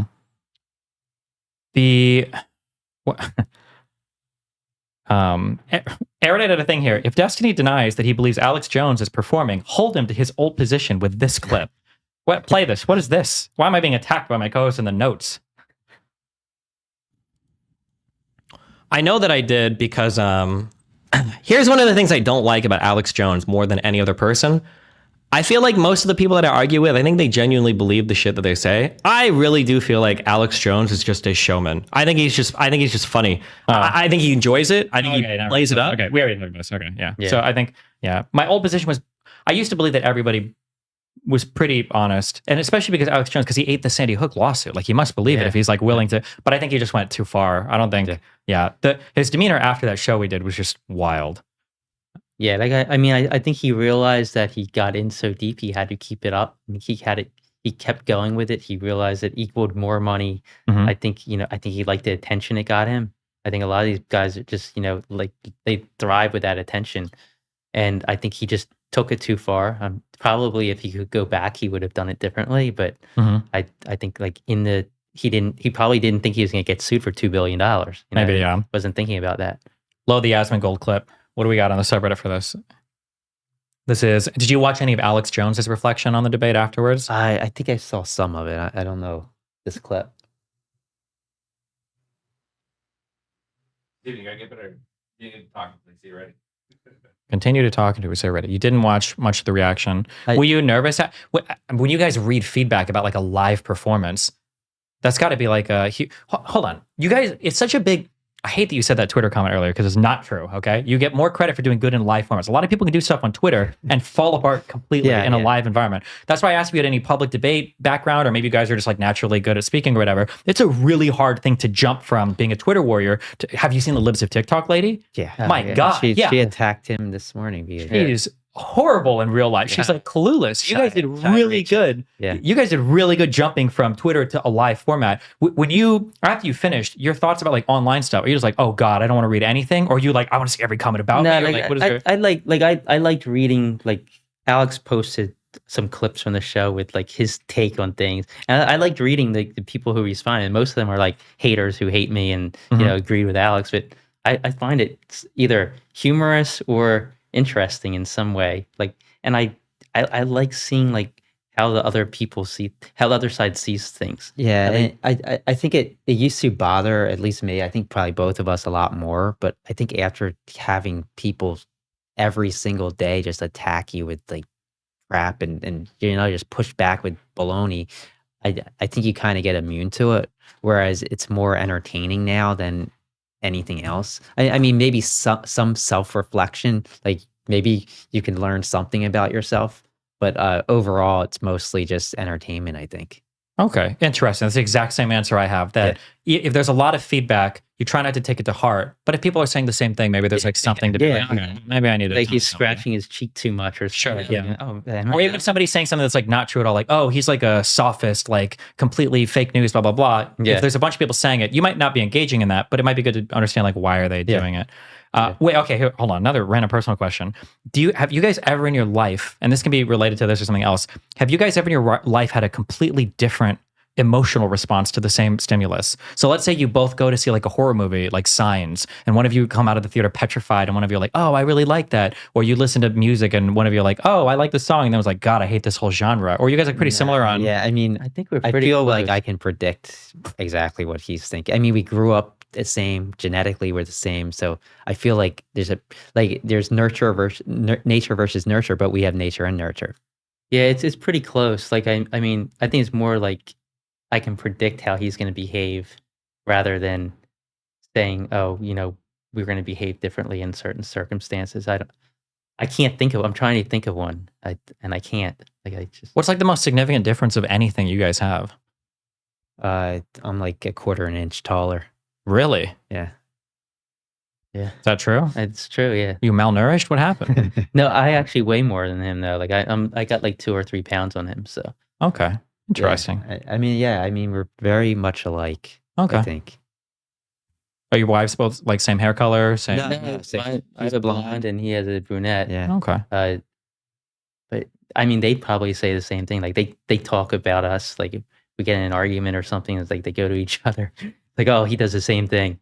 Interesting. Like same personality, same everything. Okay. All right. Roll the Alex Jones clip. Go for it.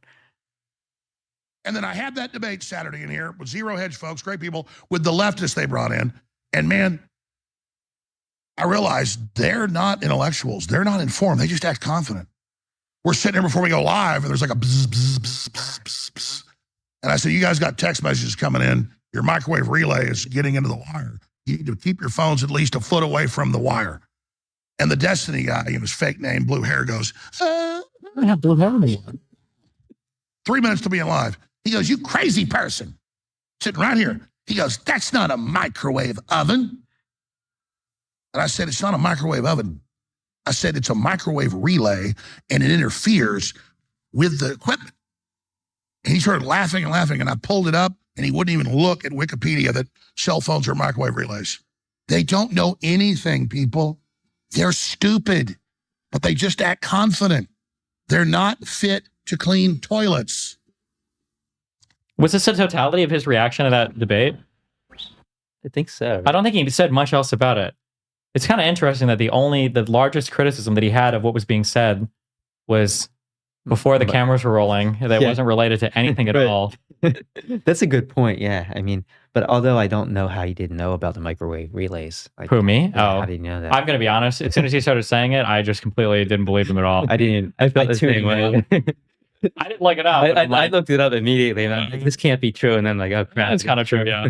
I always tell that's one of the things I give to people is that like I like to write down my biases before I go through like a Joe Rogan video because I'm like I know that I'm primed to disagree with everything this guy says. So if he says something and I'm immediately I need to look this up because I might say something dumb. Yeah. Well, and like when a conspiracy theorist starts talking about microwaves, you immediately my every like, red flag ever is going off. Where it's like, yeah, that would be a good strategy. I think if you're a conspiracy theorist, you should learn esoteric facts about like physics or biology that like nobody would really know. Right, and then when you say some things, then people want to fight with you and end up being true. Don't You're give them any ideas. Yeah, true, exactly. There you go. I mean, Steve, I know you don't like to read. You read the source. You got that on the screen. Good one. Thank you. The ugly truth about cell phones. Thank you. I don't think it was the cell phones that were interfering with the cables, though. I think it was noise manipulated somewhere else. I will stand by that.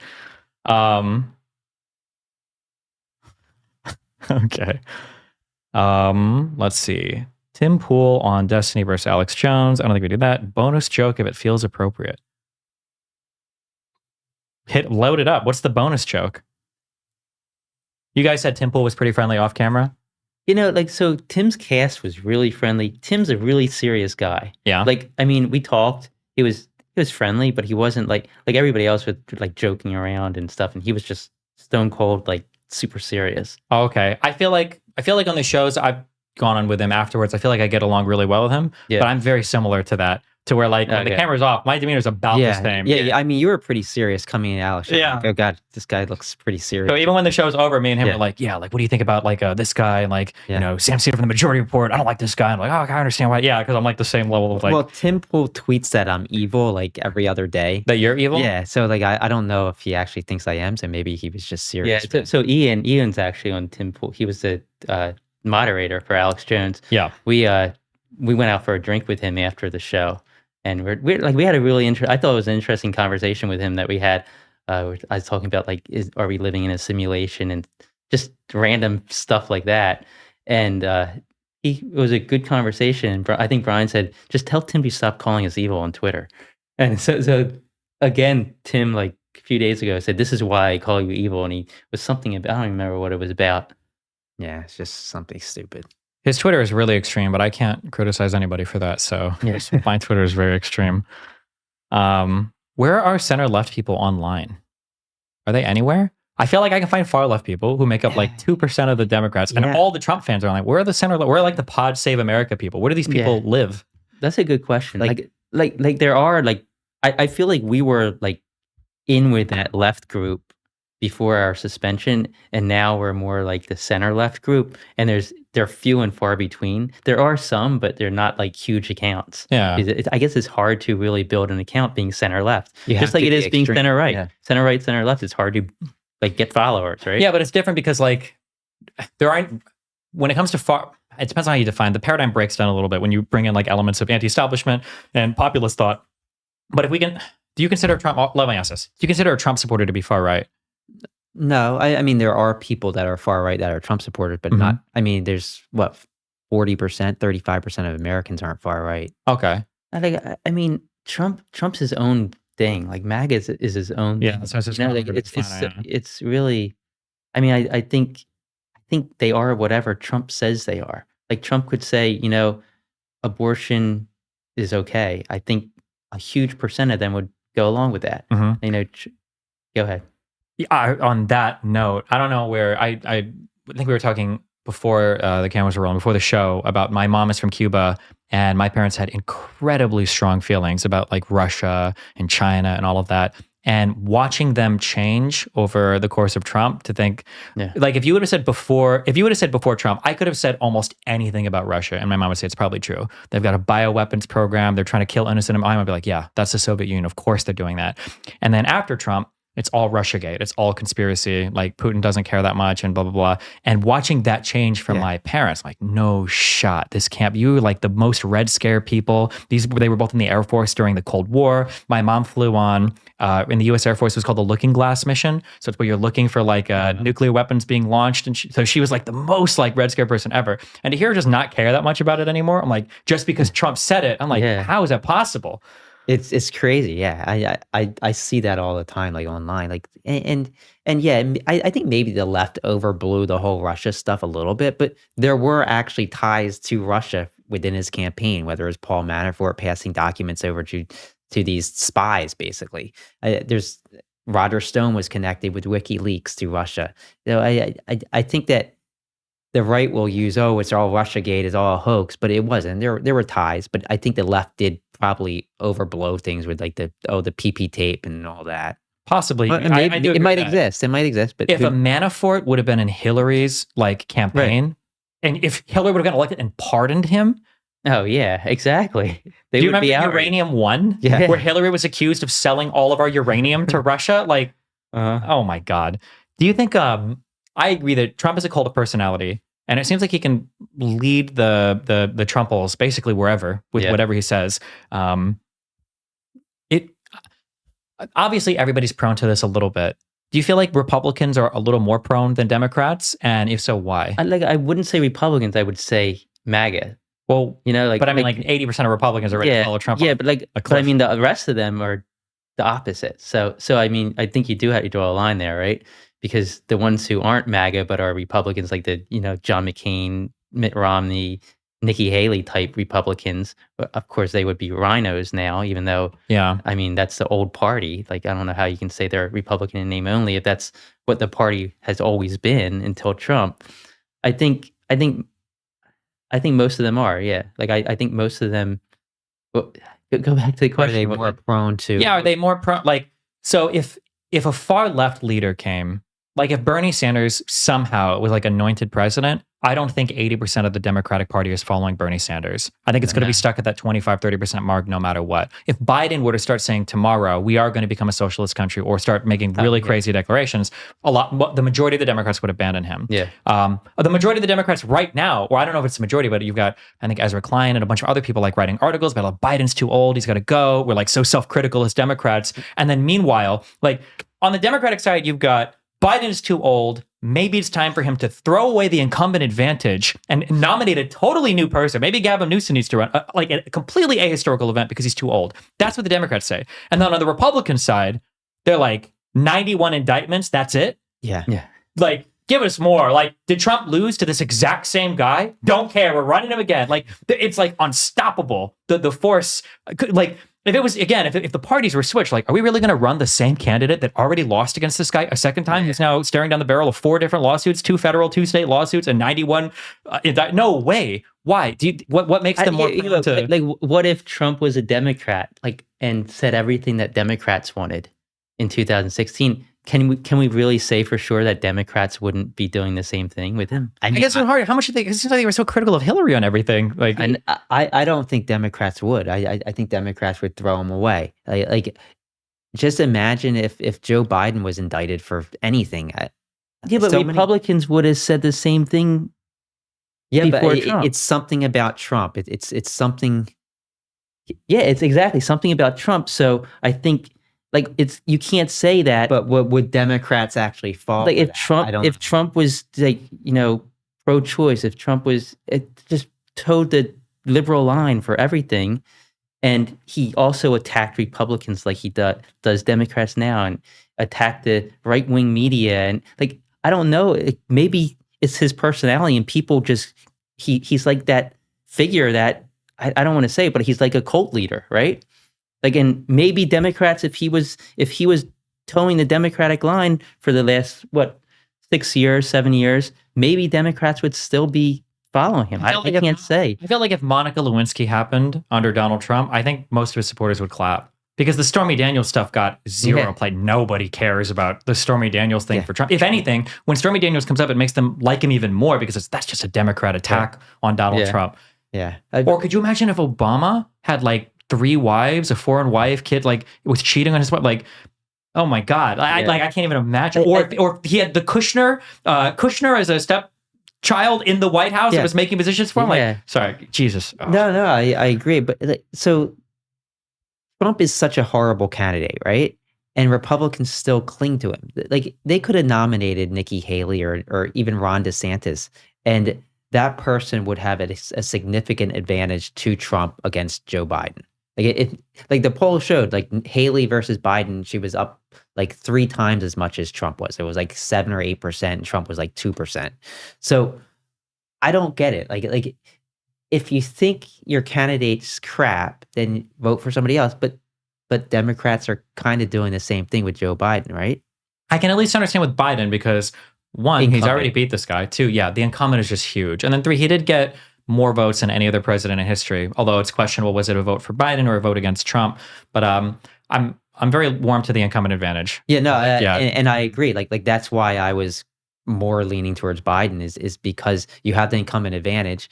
You have somebody that already defeated Trump by a significant margin. So I don't know. I mean, I think a Newsom versus Trump, I think Newsom would blow Trump away. I think Biden is going to be close. It's going to be a close race. What is this? Wait, did we watch this yet? No, this is bonus me. I see a girl's face. Is this about to be real dumb? Find out. This is a big person. All right. On the 6th, Oh, nice. No ad account. I did my debate with the Krassensteins. Krassenstein? Oh, I these guys like 20 times. They actually said that. I do with Singlestein and Finkelstein too. No, I don't want to watch the rest of this. Okay, go to the next thing. Go to the next thing. I don't know. I'm going to say something cringe. Okay, close it. Okay. You kind of want to hear attack us, right? You're going to say something. You can play 20 more seconds. We did the debate. We talked a little bit prior to the debate. When we were talking prior to the debate, they both seemed like they were pretty informed on stuff, which was surprising to me because my expectations are always very low for debate partners. As we got through the debate, I realized they were very informed on stuff. I was incredibly pleasant surprised. Nice thing. I can hope it was going to be something bad. Would have made it more exciting. You said when I showed up and you said you read that J6 commission. Oh, yeah. I was like, oh, okay. I didn't read it. I listened to it. Sure, yeah. I'm curious if you guys had this experience. When I went to study for this debate, there was a lot of stuff about January 6th that I completely did not know. Yeah. I didn't know anything about that elector scheme. That's wild. Yeah, I mean, I was somewhat familiar with it just from like tweeting about it, but yeah, like the details about it, and it, like that. I think that part hit me the most. Like wow, like that. This is a crime. That was like Civil War tier. Like if Pence would have literally said, "Sorry guys, not counting these because I got 2 sets," and half those sets were like manufactured by the Trump camp, right? Yeah, I don't know how many people, because I think most of my fan base also wasn't aware of it. But I feel like we were so inundated with January 6th stuff that we were fatigued by it. So by the time the commission and everything came out, I remember watching like 2 days of it on YouTube, and I was like, this is boring. I'm done. I've already seen so much about this. I had no idea about that whole set of things. And then the Eastman, all the internal communication, everything. Like, well, this is wild. Well, like, so you didn't know about it, and so many people on the left don't know about it. What about all the Trump supporters? They also didn't know about it. Because nobody tells them about it, right? Mm-hmm. Like if you watch Fox News, they're not going to tell you about that. And it's like horrific. And the first defense that a Republican says, like, oh, they weren't fake electors, they weren't fraudulent electors, they were just alternate electors. And they did that in like 1960 with JFK versus Richard Nixon. And it's if you read the facts, it's completely different. The whole scenario where this was like Trump's own campaign setting up these electors outside of the norm to just be ready to send in these fake certificates, whereas JFK was like the two actual legitimate sets of electors, sent them in at the same time, awaiting the court deciding. This was this Hawaii? Yeah, It was, Hawaii, right? yeah. Waiting for the electoral college to decide who actually gets the votes. One thing that was incredibly frustrating to me, I don't know how much you guys bet people on stuff, but I used to think that a lot of the people, this is why I think the people that do the content are a little bit more disingenuous than they know, but they kind of have to cater to an audience. They're not like full-on grifters, but they're definitely audience captured, and they know a little bit more than they let on. Is I was able to get another debate with Greenwald afterwards, because I hate this guy. I hate Greenwald with the fiery passion. And I wanted to have a more extensive conversation with him over J6, because this guy's like literally his background is constitutional law. How could he possibly defend this? And something that blew my mind that was very frustrating is during our debate, he rolls out all of the ordinary conservative talking points, which is funny because like even the guys at the top, they sound like the guys at the bottom. It's just more talking points. And he brought up that like, well, they already did this before in the 60s in Hawaii. They've had this exact same thing. And as soon as he said that, there's like a lot of stuff I've researched on. And I'm like, what? This wasn't even remotely close. Do you even know what happened in the 60s with Hawaii? And he goes on to explain it perfectly. And it's like, yeah, it was a bit different. It's like, wait, why did you was it on the off chance that I wouldn't know about that you decided to list this example? Because like you said, I think the votes were off. It was like 134 vote difference. Yeah, It was and it actually flipped. I think it did after recount. Yeah. So it was within recount. And then both people were authorized by the state to transmit their electoral votes. And after the recount, they would choose. But it's not at all comparable to a presidential candidate making a fake set of votes in 7 different states. Yeah, it's crazy. It's funny. Greenwald texted me after that, and he's like, "Oh, it was a good debate. Good job, guys." I want to get my tag. You were just like, it's just like it's like all a show for a lot of people, I think. And like Greenwald, he obviously has a history, and like I feel for him, some of the stuff that happened to him. But wait, what is the negative? The whole Edward Snowden thing that went through him, like all that. Yeah. That's so. I mean, I think that's where he kind of got his name from the most. For sure. But you said history. Yeah, Wait, did he get like super screwed his on that? husband passed away. He has he has a couple kids, I think. Yeah. It's kind of like a sad story. So I mean, obviously that shouldn't distract from things he parrots or says in a debate. But Who do you think is going to win the next election? I think Joe Biden will. I think it's going to be very close, and I think we're going to have a lot of problems again. Yeah, I mean, it's going to be close. Like, if I had to decide right now, I'd say it's about 50-50. But I'd probably say like maybe 54% chance Biden, 46% Trump. Okay. What do you think? I think Biden is going to clean sweep it. Yeah. Wait, start preloading the clips, like so that we can just roll them. Are you not worried about the polls? Like the polls at this point in time? I think the polls are. This is my thought on it. My thought is that if you went like 6 months ago, or like a year ago, or a year and a half ago, I think that inflation was a significant problem in the economy. It was real. It could be seen on paper, and it was felt emotionally. People were talking about it, and they felt like they felt it. And then I think as the months went on, I think it became not as real, but people still had the feelings about it. And I think that going forward from there, the only concerns I think that Biden really had coming into the next election are the economy and maybe the border. I'm not sure. Yeah. And I think of the economy, it seems like it's just going up. It seems like it's just headed in one direction. Like all the indicators are pointing that way. As long as the economy continues to improve, unless something dramatic happens, like the continuation of the Israel-Palestine stuff, or some crazy event happens at the border, I only see things staying the same or getting better for Biden, but I don't see an opportunity for things to get better for Trump. He just has this indictment stuff that he's putting off. He's got like all these other random civil cases that he's facing. He's still like pulling that same like stolen election chain over and over again. Republicans, I think, are a little bit tired of, kind of the whole Trump thing, even though they're still like very ardently supportive of him. I think the energy is different than it was 7 or 8 years ago. So yeah, I guess that's my feeling. I feel like it's maybe not a clean sweep, but I feel like things can only get better for Biden from here, and I don't see how they improve for Trump. But I think if you ask me the question now, like as I see it now, I think it's close. It's going to be close. Biden will win, but it's going to be close. But if you fast forward, say 3 months from now, and Trump's convicted in Manhattan, I think that's going to hurt him more than a lot of people realize. Maybe. I think it will, because I think that it's going to drive home, hey, this guy's a felon. Like even if you love Trump, it's hard for an independent to vote for somebody that's a convicted felon. Maybe, yeah. Even if it's, have you guys gone through like the New York case against him? Yeah. Yeah, like it's not that significant, right? It's kind of Like- dumb. I really wish that they would be the cases in Florida and of course the January 6th Largo one is good. The Jack Smith January 6th. I think those are the two ones that are the most damning to Trump. But I don't have too much faith that we're going to actually see those before the election. I do. It does upset me that from an objectively external point of view, looking at the New York case against Trump, I think it's legitimate. Like, Yeah. even if it's like, is it really worth it? This is a presidential candidate, ex-president. If it was a Democrat, the Republicans would be treating it like a huge case. Yeah. If Bill Clinton was paying $100,000 of hush money to a woman that he banged behind his wife's back and he was using like campaign funds to do it, I think that would be a huge story that I mean, how much do they talk about Hunter Biden? Yeah. He's not even elected exactly. anything. Yeah. That is, the double standards, but what are you going to do? It's still a crime, right? If he's convicted, it was still a crime and he still broke the law. So, I mean, it's not like as bad as trying to overthrow the government and appoint yourself president, but I think have you read through the indictments for the Mar-a-Lago case? I read through a lot of it. Yeah, That's bad. it is. There's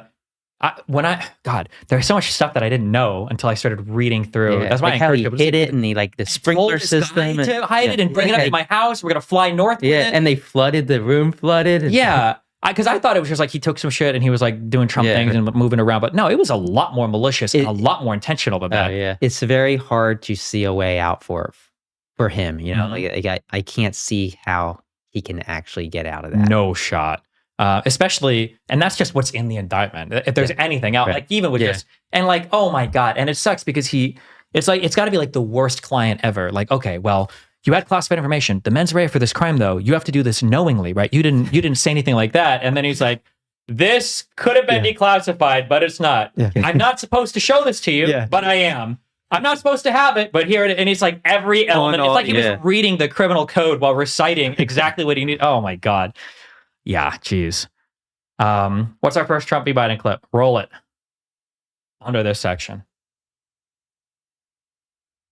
Well, you did say at the beginning of the podcast, I wrote it down. You said, approach versus policies. You liked some of his policies. But some of his policies. it's his approach you don't like. It's because of his approach that you're not going to vote for him. That's a big part of it. There are I prefer the liberal policies over the. Which kind of divisiveness do you like less, public or private divisiveness? Define each.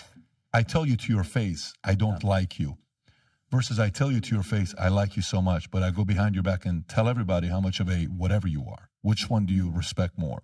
I respect the public. I do as well. Right. But, that's what half the American people respect. Half the American people kind of respect the fact that he's not telling you something publicly, and if he doesn't like somebody, he's going to tell you. We as Americans, for whatever reason, as an immigrant myself who came here from another place, we're super skeptical. Super skeptical. And for me, I think Jay-Z said best in one of his songs, he says, don't tell me what somebody said about me. Tell me why that person was so comfortable to tell you what they said about me. Right? Okay. Before you went on to PBD show, did you guys do like any research? Was this your first big show that you went on? So that was, I mean, we did pool before. Okay. But so they messaged. Were you on PBD or no? Yeah, but it was mainly to argue with another person, which makes me mad. But yeah. So they emailed me like the day before, like this book. It was like, I don't know, like 30 pages long of like all news articles, and it was like your small print. So I had no idea. Like it was like just every news story in the last like week. And so we had no idea what they're going to talk about. I don't think they talked about any of that. Like maybe one thing out of there they talked about. It was mostly about Trump. So there wasn't really much to prepare for. Like we had no idea what the questioning was going to be. You're never worried that you'll show up on these shows. Okay, this is what I mean when I say you guys break the mold on a lot of these things, okay? Because you're coming from Twitter. You don't have a lot of experience doing this type of thing. You're not worried at all that you'll go on a show like this and they're going to bring up stuff and you're like totally clueless. You're like, oh God, I don't know. I've never even heard of this thing before. Now I look like an idiot. That's just not a thing you guys ever worry about? I mean, like if there's something I didn't hear about, it would have to be, I mean, I'm pretty up to date on the news. So it would have to be something like pretty obscure, and then I'd be like, oh, well, I didn't. Yeah, know like that. I think Tim brought up some stuff, and I just question him, like, okay, did this happen? And like, do you know that? Like I just question it and get him to answer, like, okay, if this person was raped by this person, did somebody see it happen? And if he can't answer, then it's like I kind of Make your have an point, argument basically, or make a point. Yeah, that's.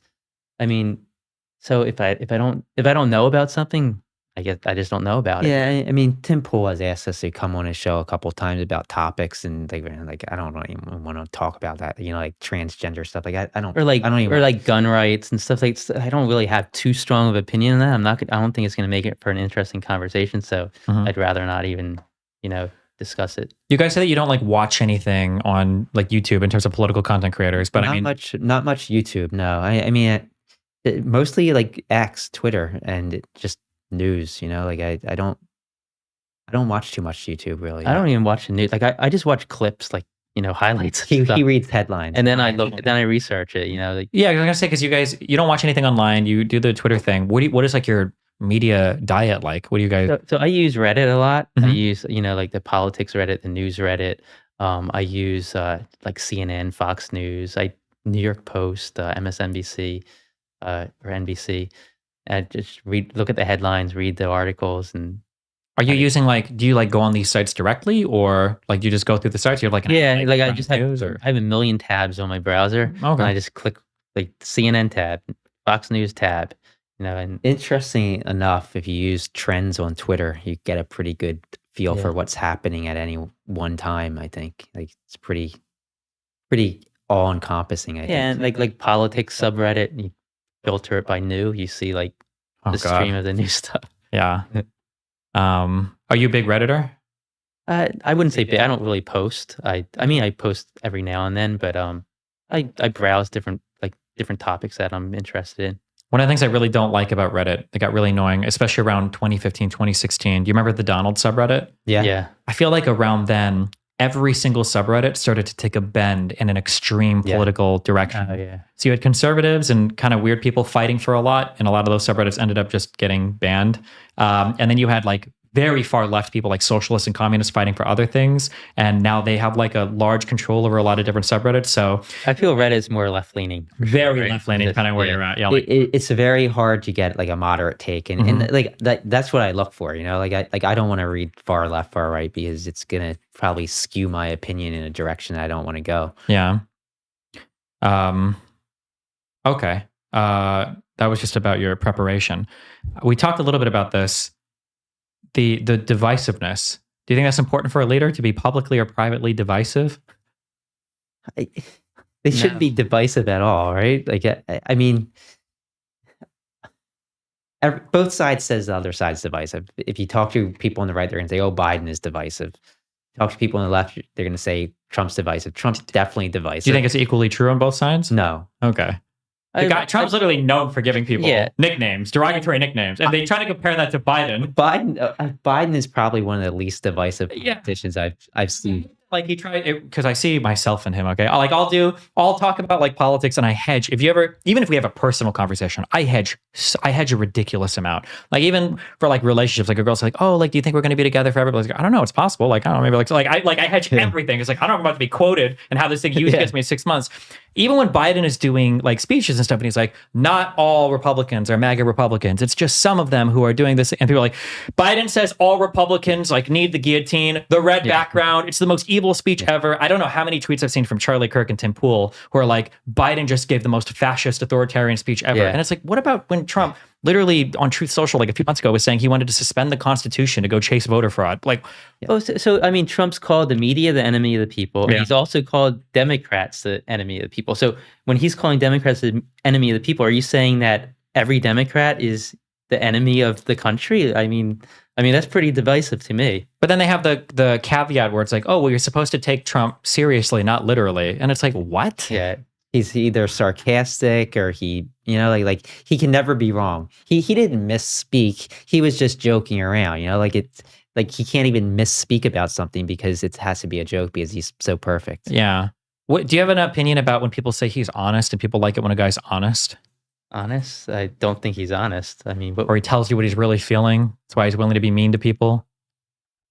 But he's not. I mean, yeah, he tells you what he's really feeling, but a lot of the stuff he tells you isn't true. and I mean, why is he feeling that way? So why, like the things if he tells you what he's really thinking, but what he's thinking is not okay for a president to be thinking. Okay, I hate this quote because I feel exactly that way. We'll get a guy who will come and honestly say things, and I feel like a guy could come out and say like, yeah, I really want to do murder every single person in my neighborhood, and it feels like if he's running for president, conservatives are like, well, this guy's really honest, and I can respect that. And it's like, why don't we actually evaluate what he's saying? It reminds me when I go on, I debate a lot of people on the right, and I'll go on the show and I can have like cordial conversations, and the entire comment section is, wow, it's so amazing that these guys can talk together. It's amazing that we're having these types of conversations. It's like, okay, well, comment on the conversation. Stop talking about the fact that we're talking to each other. Exactly. That he's honest and he tells you what he really feels. Okay, well, what he feels is horrible. Like, why did you get credit for that? Yeah, that's a good point. Yeah, I hate that. And then the other thing brought up was policies. The thing that I don't know if any American cares about policies anymore.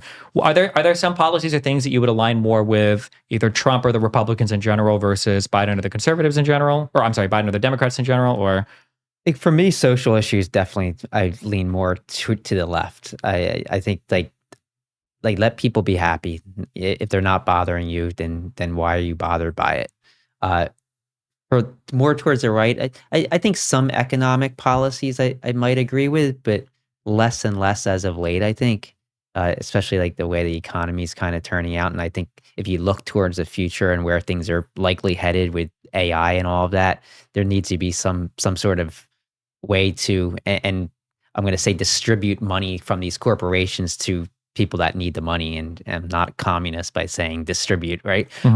But yeah, I think there needs to be more so in the future. I think there needs to be things to even the playing field. And if you look out 10 years from now, there's going to be a bunch of corporations that are running these large language model AI, and they're going to start accumulating all the wealth. And where does that money go to? Stock buybacks, dividends, the shareholders. And yeah, we all have maybe 401ks, but the vast majority of shareholders are people that are super wealthy. one of the most like exasperated feelings I have is arguing, not to be classist or elitist, but it's really strange arguing in front of a bunch of people who are making like $42,000 a year, talking about how we need a flat tax or more tax breaks, and I'm like, what? Like, why? Why are you guys arguing for this? Right. This is so stupid. You're destroying your lives. Well, yeah, they don't understand what a flat tax would actually mean for them. You know, like right now, they're somebody making 42,000 probably almost has zero tax liability for the federal government. Yeah, yeah, or like the people who say, "Oh, that's socialism. That's socialism. That's socialism." But I mean, what's the police department? Isn't that socialism? What are our roads? Isn't that socialism? The way you define socialism, we already have socialism. Yeah. There's like a Schrodinger socialism where depending on what you're talking about, it is socialism. And then depending on what you're not, it isn't. Like Norway and Sweden and all of these things get brought up as being socialist all the time, but they're not. No. And then they're the happiest countries on the planet. Right? Yeah. Yeah, and like democratic socialists like Bernie Sanders, AOC, they're not socialist. Like socialism is where the government actually is the producer in the economy. They produce everything in the economy. Whereas what these people believe in is just more distribution of wealth. Helping people with Medicare. But I mean, that's not really socialism. Yeah. I don't like how every political term has been redefined to mean whatever. Like that. Yeah. One of the ideas I have when I talk about a lot of stuff online now, I don't want to get into the Israel-Palestine stuff too much, but a lot of words feel like they're borrowed for their moral gravity. And then if you disagree with the term, then you must agree with the other thing on the opposite. So for instance, for Israel-Palestine, people will say like Israel right now is committing a genocide. And it doesn't seem like there's an acceptable place to be like, I don't think this is a genocide at all. But it's really horrible that so many civilians are dying, and the Israeli military is probably being too reckless in a lot of the stuff that it's doing. Yeah. But as soon as you've said that, like, I don't think it's a genocide, they're like, oh, so you think it's okay? You want more people to die? You want more dead babies? I hate the Israel-Gaza argument. I hate Palestine argument. It's like something I don't even want to touch because no matter what you say, you're wrong. Yeah, it's like one of those I don't know. I don't know what your thoughts are even on that, but it's just like I like try and stay away from that as the best I can. It's a minefield for sure. Yeah. What's the second clip? Thoughts on this? Do you think? Go, load it up. Why did this annoy Destiny so much? Are Kyla's notes on this? I didn't say that. No, Oh, it's probably God. a matter of like, what do you care about, right? Guy might not give as much a fuck about his appearance. The woman might have just spent $300 getting her fucking hair done, and she cares more about the way that it looks, right? So if you insult something like that, of course they're gonna care more, right? Whereas if you walk up to a woman and she's like having trouble moving. Okay. He said, Adam, he brought up that thing. God, I hate it when men do this. I don't know how much you do like dating or red pill circles or whatever, but when men do the thing where it's like men are like these stone cold, stoic, rational, logical figures, like men like Trump because he tells it like it is and he's honest, and women can't deal with facts. I feel like it's the dumbest thing in the world. Yeah. I think there are certain things that will trigger certain people. Yeah. And I think the examples I give there is that, like, if you make fun of a dude's hair versus a woman's hair, like if the guy doesn't, like, if you make fun of my hair, I don't care. I brushed my hair today, okay? And that's more work than I normally put in. Whereas, like, if a woman, does like a $300 trip to the salon, it's like 4 hours or whatever, yeah, she's going to care more. Yeah, exactly. But then there are certain things for guys, like the example I give is that if a woman can't reach something or if a woman can't do something in the kitchen, like she can't move a particular thing or whatever, and you're like, wow, you're so weak, like she's not going to care. No. But if you were to tell a guy that he's weak on something, I feel like men will break their backs to prove that, So I felt when the needless like gendering of the like, men like Trump because he's about logic and facts and reason, that just triggered the ever living fuck out of me. Yeah, I think that would trigger Definitely me more too. men like Trump. Yeah. The third one, I think we went over this, is people speaking their mind. I think that there's value in people speaking their mind, but you should then evaluate, obviously, we agree, what they should say. What are your feelings on, right now it feels like both sides feel like the other person hates the country or hates America. You guys are more on the left. When you view like the average conservative who supports Donald Trump, and they're talking about their views on how they think that like immigration needs to be severely curbed, or they're talking about how like the elections have been stolen and Fauci and the FDA and the CDC are all against us and blah, blah, blah. What do you think are like some of the biggest things that are pushing conservatives in that direction? Like, why do you think they think these things? I have no trust in any of the country. Yeah. I think I think they play on fear a whole lot, especially with immigration. Like they're pushing this whole narrative that these immigrants are coming in, asylum seekers, whether they are or not, they're coming in and killing people and committing violent crime. And if you actually look at the stats on that, it's actually the opposite. Like immigration, if you look at the stats, these immigrants are sometimes, I think it's like 200% less likely to commit a violent crime than a US born citizen. But yet the Republicans, every single time there's a crime committed by an undocumented immigrant, it's flashing across Fox News, right?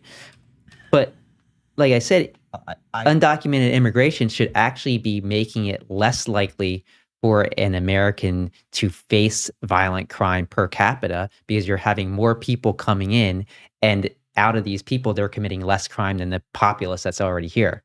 So I think they're just pushing fear. They rely on fear to get people to go vote.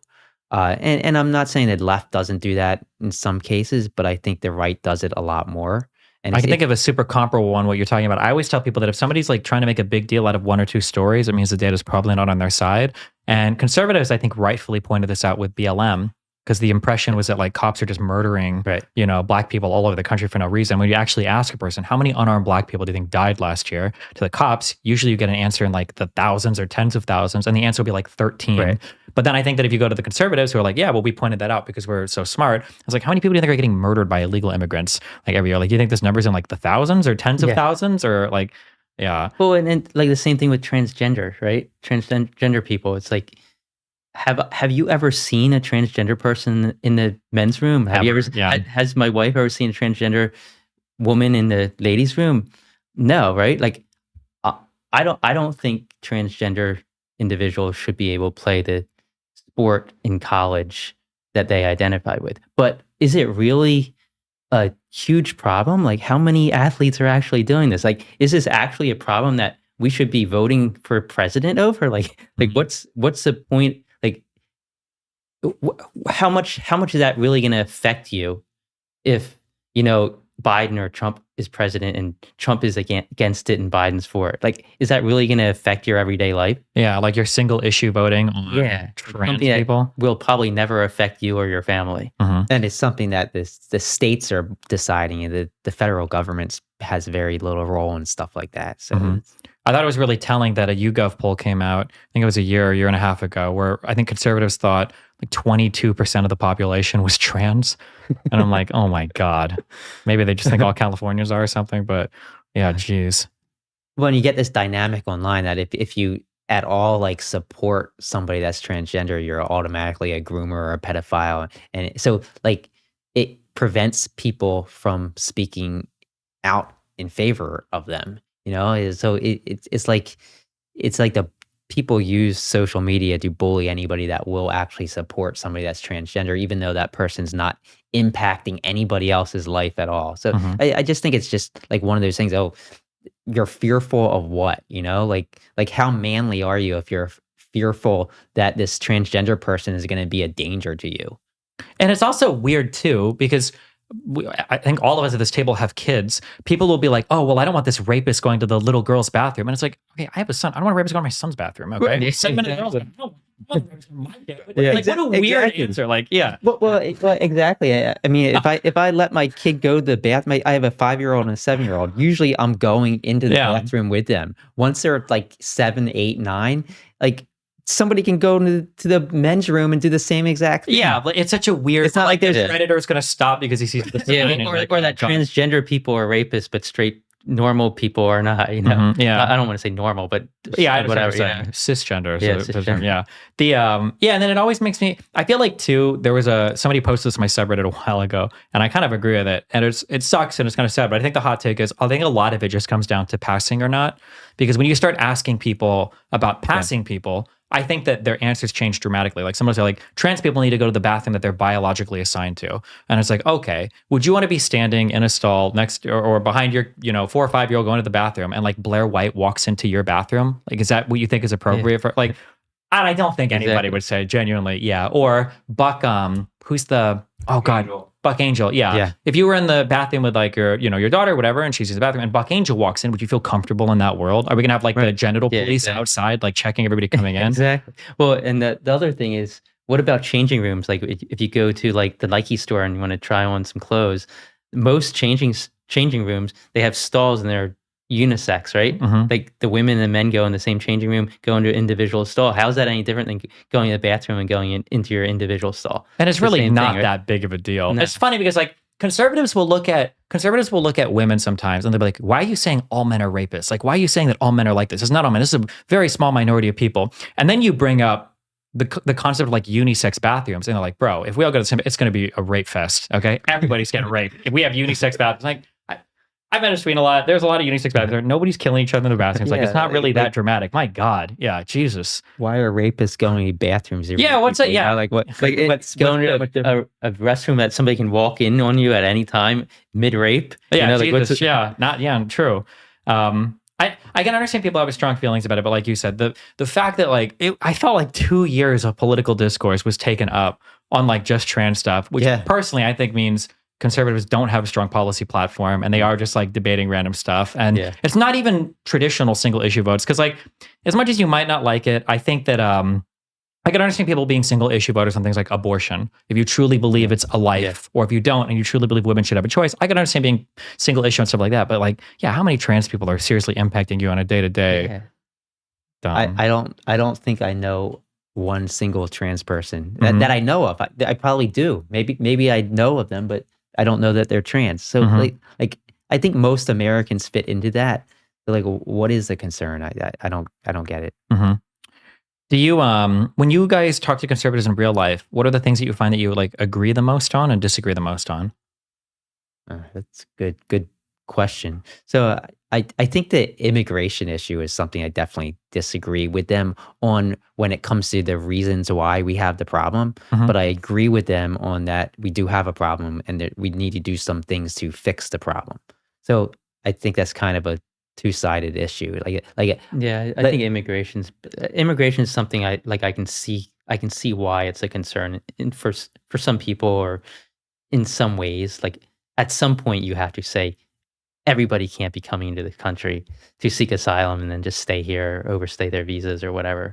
Yeah, but like they don't understand how complicated an issue it is. They think it's just, oh, you can shut the border down. Just shut the border down. Okay, so what do you mean by shut the border down? Do you mean line up the National Guard on the border and shoot them when they come over? Because once they step foot in America, they have rights to be put before a judge. So you either have to stop them from actually getting over the border, which means you have to kill them or shoot them, or you have to find other ways to deal with it, which is more judges, more lawyers. It's so complicated, and they simplify it. So and building a wall is not going to stop people from coming in through the legal ports. You know, that's how they seek asylum. They come in through. Most of them aren't just sneaking in. Most of them are coming in, going up to Border Patrol and saying, "I seek asylum." And that's how they get in. And then they had to be put before a judge. Yeah, I'm embarrassing for me to say, but I just recently started doing like deep dive research on immigration because I want to have like a more complex understanding when people bring these issues up. And because there are some things before getting into it that just sound really dumb to me. I'm like, okay, catch and release. That does sound like a really dumb law. Like, so I'm like Googling, okay, what is like the catch and release law? What is the catch and release policy? And then, like you said, it's actually like, it's an amalgamation of a lot of really complicated things, and they exist for certain reasons. Like you said, when somebody comes to the country, you can't just shoot them. Yeah. And if somebody is an asylum seeker, you can't just deport them immediately because we've got different procedures for that. You can't throw them all into detention or holding because we don't have the room for it. And they have to be processed by a court, but it is going to take some time. So what do you do? It becomes really complicated. And then Trump, I think by executive order, he said like, get rid of, or he gave like a directive. He's like, get rid of catch and release. And he gave that directive, but like nothing changed because nobody actually had any policies to actually change. What people don't realize is Biden actually gave a directive. Most people don't realize he gave a directive when Title 42 ended. Oh, yeah. And that said that you basically, if you were going through Mexico to get here, so if you're coming from like Guatemala and coming through Mexico, you had to first seek asylum in Mexico. Those countries, yeah. And the court said, no, this is illegal. So like the things that Biden even tried to do, the courts aren't going to allow. So they need new laws to fix stuff. And the executive order isn't just the president saying, I'm making a new law. It has to be in line with the current laws, or it's going to be challenged in the courts and probably overruled. Yeah. But yeah, like that's the one issue that I get so frustrated over, because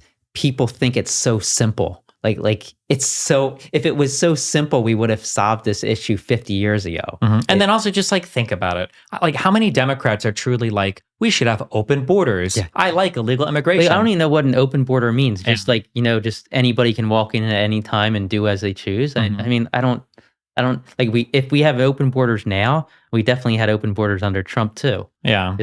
Nothing's really changed too much. Yeah. What is this under debating conservatives? What's our first clip there? Play it. We got two more of these, and then we jumped down. Yep. Would you be willing to date like far left people if they invited you on and wanted to have a debate, or have you ever reached out? No, you said you don't reach out to other people. Yeah, I mean, I'd be open for it. I mean, I think, like I think the extremes of both parties go too far in that direction. I would like to I would like to talk to somebody on the far left, but I imagine that I probably have a lot in common belief wise with them, but I probably differ. Like I'm sure I differ in so many respects as well, especially when it comes to like some of the economic stuff. But I would welcome it. Yeah. Come on in. I had somebody. It was a pretty large account on Twitter. They attacked me because they found out that I had a rental property. And it was like the end of the world. And like, I'm like, wait, is this a joke? Like, okay, I own a property and I rented it out. Like, is this person really mad at me? And it was like, so many people like were buying into what this guy was saying. Oh, the Krassensteins own rental properties. And I'm like, why am I even defending myself? The landlord rhetoric. Oh no. Yeah, it was like, he's a landlord. So it was like that like showed me, that kind of opened my eyes. Yeah, there's some people that are also on the left that have these extreme views, and you're never gonna satisfy everybody. Somebody's gonna always find fault in your ideologies.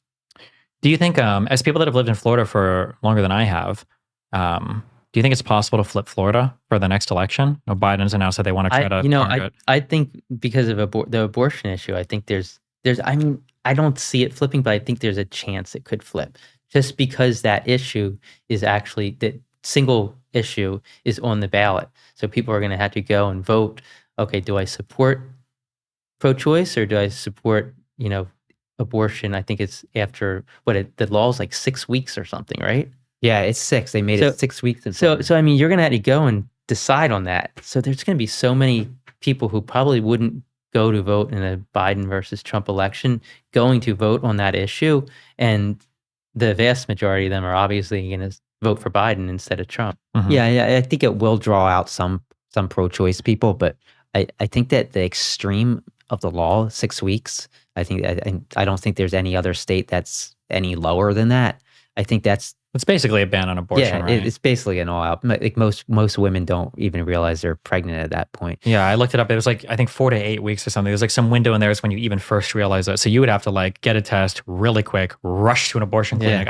Does Florida, I don't even know this. Does Florida have weird laws for abortion where like you have to look at a video of the fetus swimming around and you have to get like a pamphlet? I don't or any know. of those? Yeah, I'm not sure. Some states do really, I think Texas might do weird things like that where you have to talk to somebody first to tell you the pros and cons or something. Yeah. I think there's going to be a lot of money put behind that amendment, and I think that it could draw out enough people to maybe allow Biden to sneak through with a win in Florida. Okay. All right, roll this clip. What is this?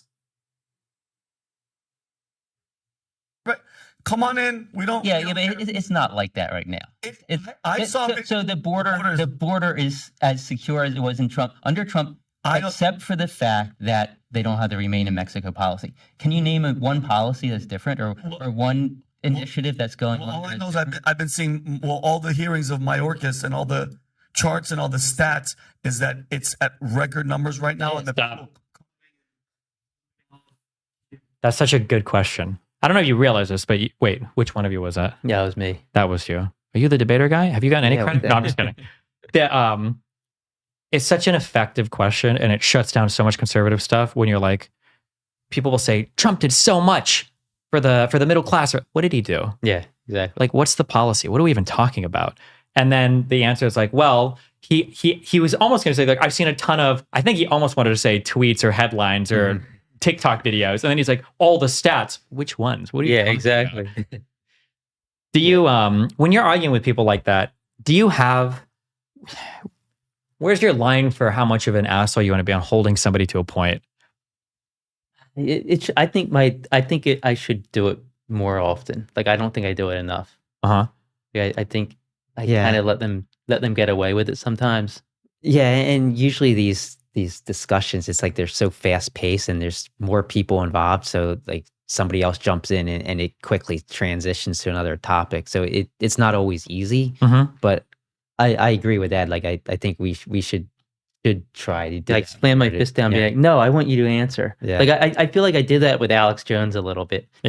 But he was somebody that would do it to me. So it's lost with Alex Jones because he's so over the top, like talks over, yells and shouts. There are definitely, I agree. I feel like I need to do it more sometimes, but there are definitely times in debates where I'll be like, I'll ask the same question 2 or 3 times and they keep rambling and I'll cut off, be like, listen, you can finish, but I want to re-ask the exact same question when you finish because you're not answering. Yeah. But it's you look really aggressive and everybody becomes very hostile towards you because you're trying to pin them down a lot. But it is really frustrating when you're in shows where these guys are like informing large audiences and you keep saying Trump has better policies. Trump is, okay, well, what? What did he do? I think I brought this up to Ben Shapiro. It's very frustrating that 2 things. One, it's frustrating that we've had like decades where a Democrat has to come into office cleaning up the mess of the chaos left behind, whether it was Obama coming in on the heels of the housing crisis or Biden coming in on the heels of Corona. It's very frustrating that when you talk to conservatives, rightfully so, and I agree with them, they'll be like, you can't really blame Trump for his last year in office. And I was like, okay, I can kind of get behind that. It was a monumental event. I still think he'd be really critical of how he handled it. But then how am I supposed to judge Biden when all of his presidency is in the wake of COVID-19 exactly. because inflation, worldwide shipping, supply stuff, everything was heavily impacted by COVID-19 around the world. And then when people bring up immigration numbers, they're very quick to bring up, oh, well, Trump did this and blah, blah, blah. And it was Title 42, I think, that allowed him because of COVID-19 to shut down the border completely. Biden tried to, again, and they wouldn't let him. You can't use that anymore. Well, and the thing with that, Title 42, so Trump, I think he had like 900,000, almost a million confrontations at the border or whatever you want to call them. And then Title 42 was encounters. And then Title 42 was put in place and it dropped way down to like 200,000. But he still had that 900, almost a million the year prior. When Title 42 was in place for, I don't know how long it was a couple of years, right? The backlog of people, it just kept building and building at the border. So when Title 42 was taken out, it had to have been taken out. It wasn't a national health emergency anymore. When that was taken out, you had this backlog, and that's what we're seeing right now. Combined with other, like geopolitical things in Central America and South America. But people, of course, ignore that and they blame Biden when Biden hasn't really changed anything. What remain in Mexico, I think that kept 70,000 people out, in 2 years. Yeah. It's always good to push on numbers when people cite certain policies too. You don't want to be the guy in a debate being like, source, because it sounds shitty. But people will cite a policy like, what about this thing? Like he did that. And I was like, okay, what was the actual impact? I remember, I think it was for Vancouver in Canada. I'm going to butcher this. I need to look this up so I can remember. But they did something to where they made it illegal for foreign owners to not rent a unit out because people were blaming Chinese people for buying up units and never renting them. So they got rid of that, or they increased the tax not to make it really hard to do. And I think in the entire city of Vancouver, it brought 100 units online. It was basically there's millions, there's no impact whatsoever.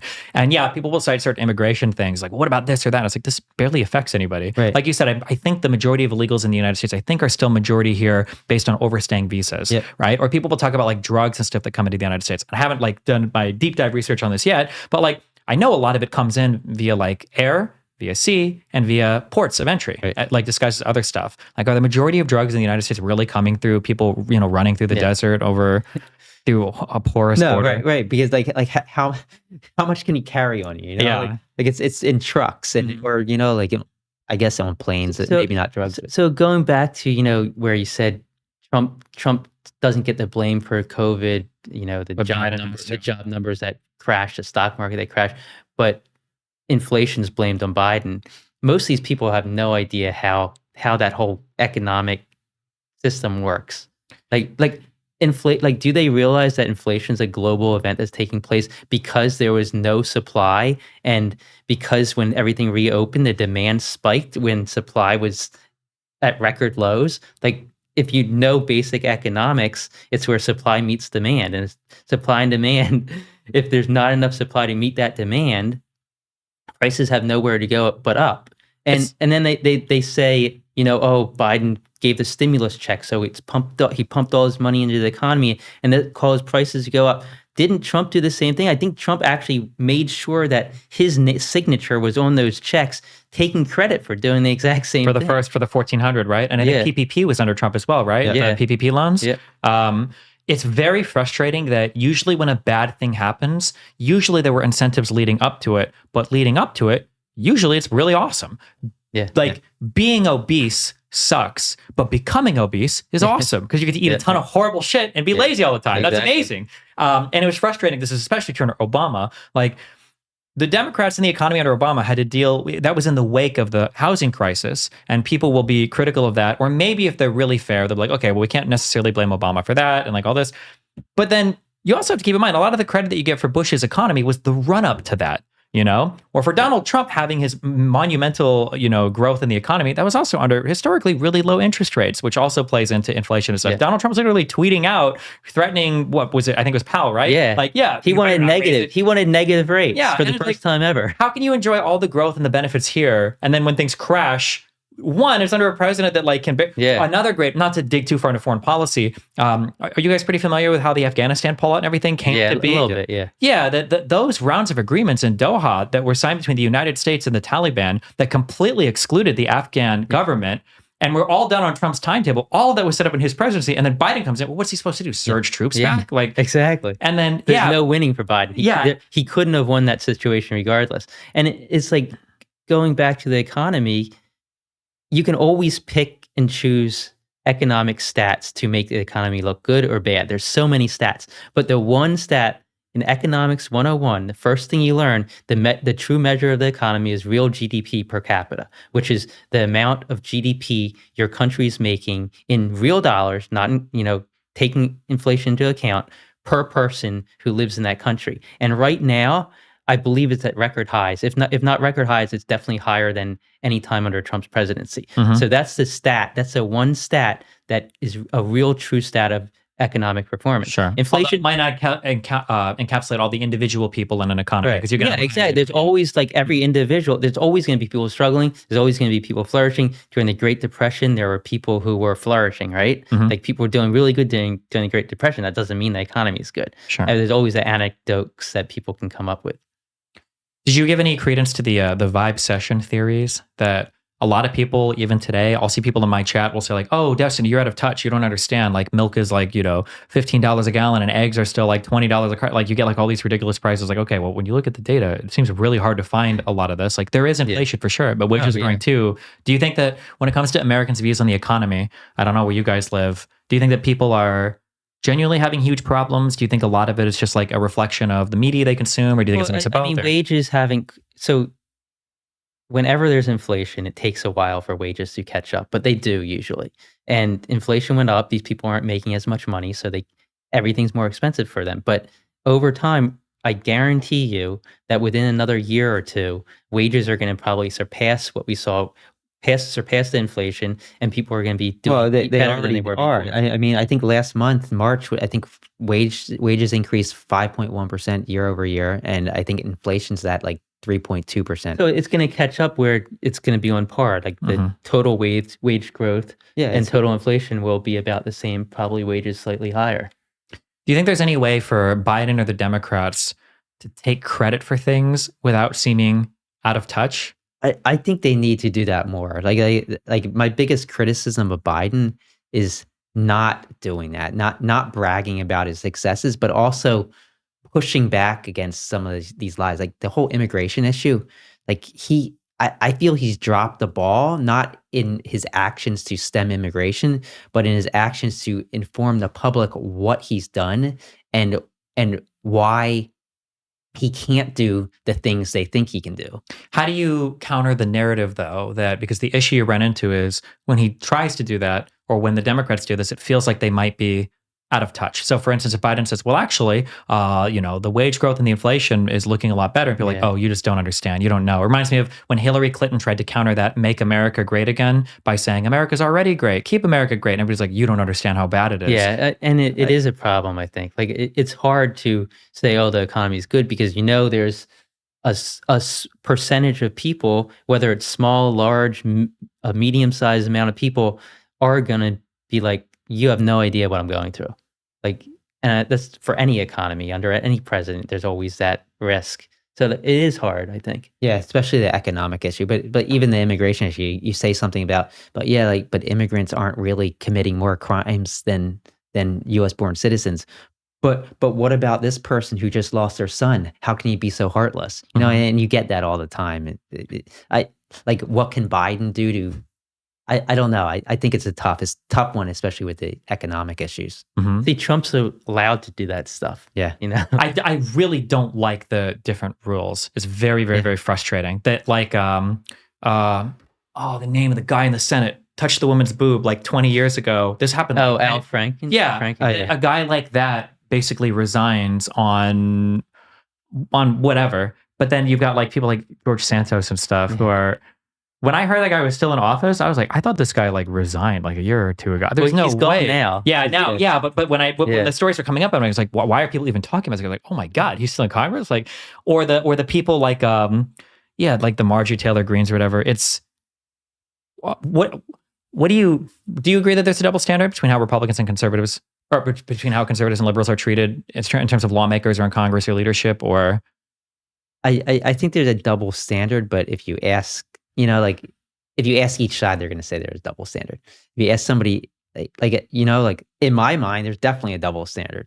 There's standards that Democrats have to adhere to that Republicans don't even have to get close to adhering to. I mean, like if any Democrat did even 1% of what Trump has done in regards to anything, any of the negative stuff. Like they wouldn't be voted in, I don't think. I can't imagine a Democrat saying what Trump said about McCain and prisoners of war. Right. Do you remember the Kerry boat stuff? No, John Kerry and the boats in Vietnam. All the time, or the draft dodging, or the or people forget. Like, do you remember Trump's big first foray into the political world? Do you remember what issue it was on? No, what was it? He was the guy that pushed the birth certificate thing. That's right. Sometimes I don't even remember that. Somebody emailed me, brother was like, "Oh yeah, that's so wild." Yeah, it's crazy. Yeah, oh my God. Or if with the Hunter Biden stuff that comes up, I get so frustrated because I'll ask a conservative about, what do you think about the Burisma stuff? And they'll know like every fucking investor this company has ever fucking had. They'll know the registration number for the country. And I'll be like, okay, what do you think about like Jared Kushner's deal with Saudi Arabia? And they'll be like, who? What country? Yeah. Like, you don't have any idea. Like, you know every single thing. Like, you can give me the millimeter precise measurement for the bottom of Hunter Biden's dick, but you can't tell me anything about Kushner or what he's been involved in. Or the fact that, foreign governments were renting Trump's property in Washington when he was president, or like Jared Kushner. It wasn't just the Saudis. I mean, he got a loan for that 666 Fifth Avenue building it was partially paid for by the Qatari government. It's like there's so much, and then Ivanka with the trademarks as Trump's dining with the Chinese president. Yeah, that's wild to me. I don't know, the double standard stuff, the being able to take credit for stuff. That's really frustrating. I don't know. Do you have any hot takes or strong thoughts in the upcoming election?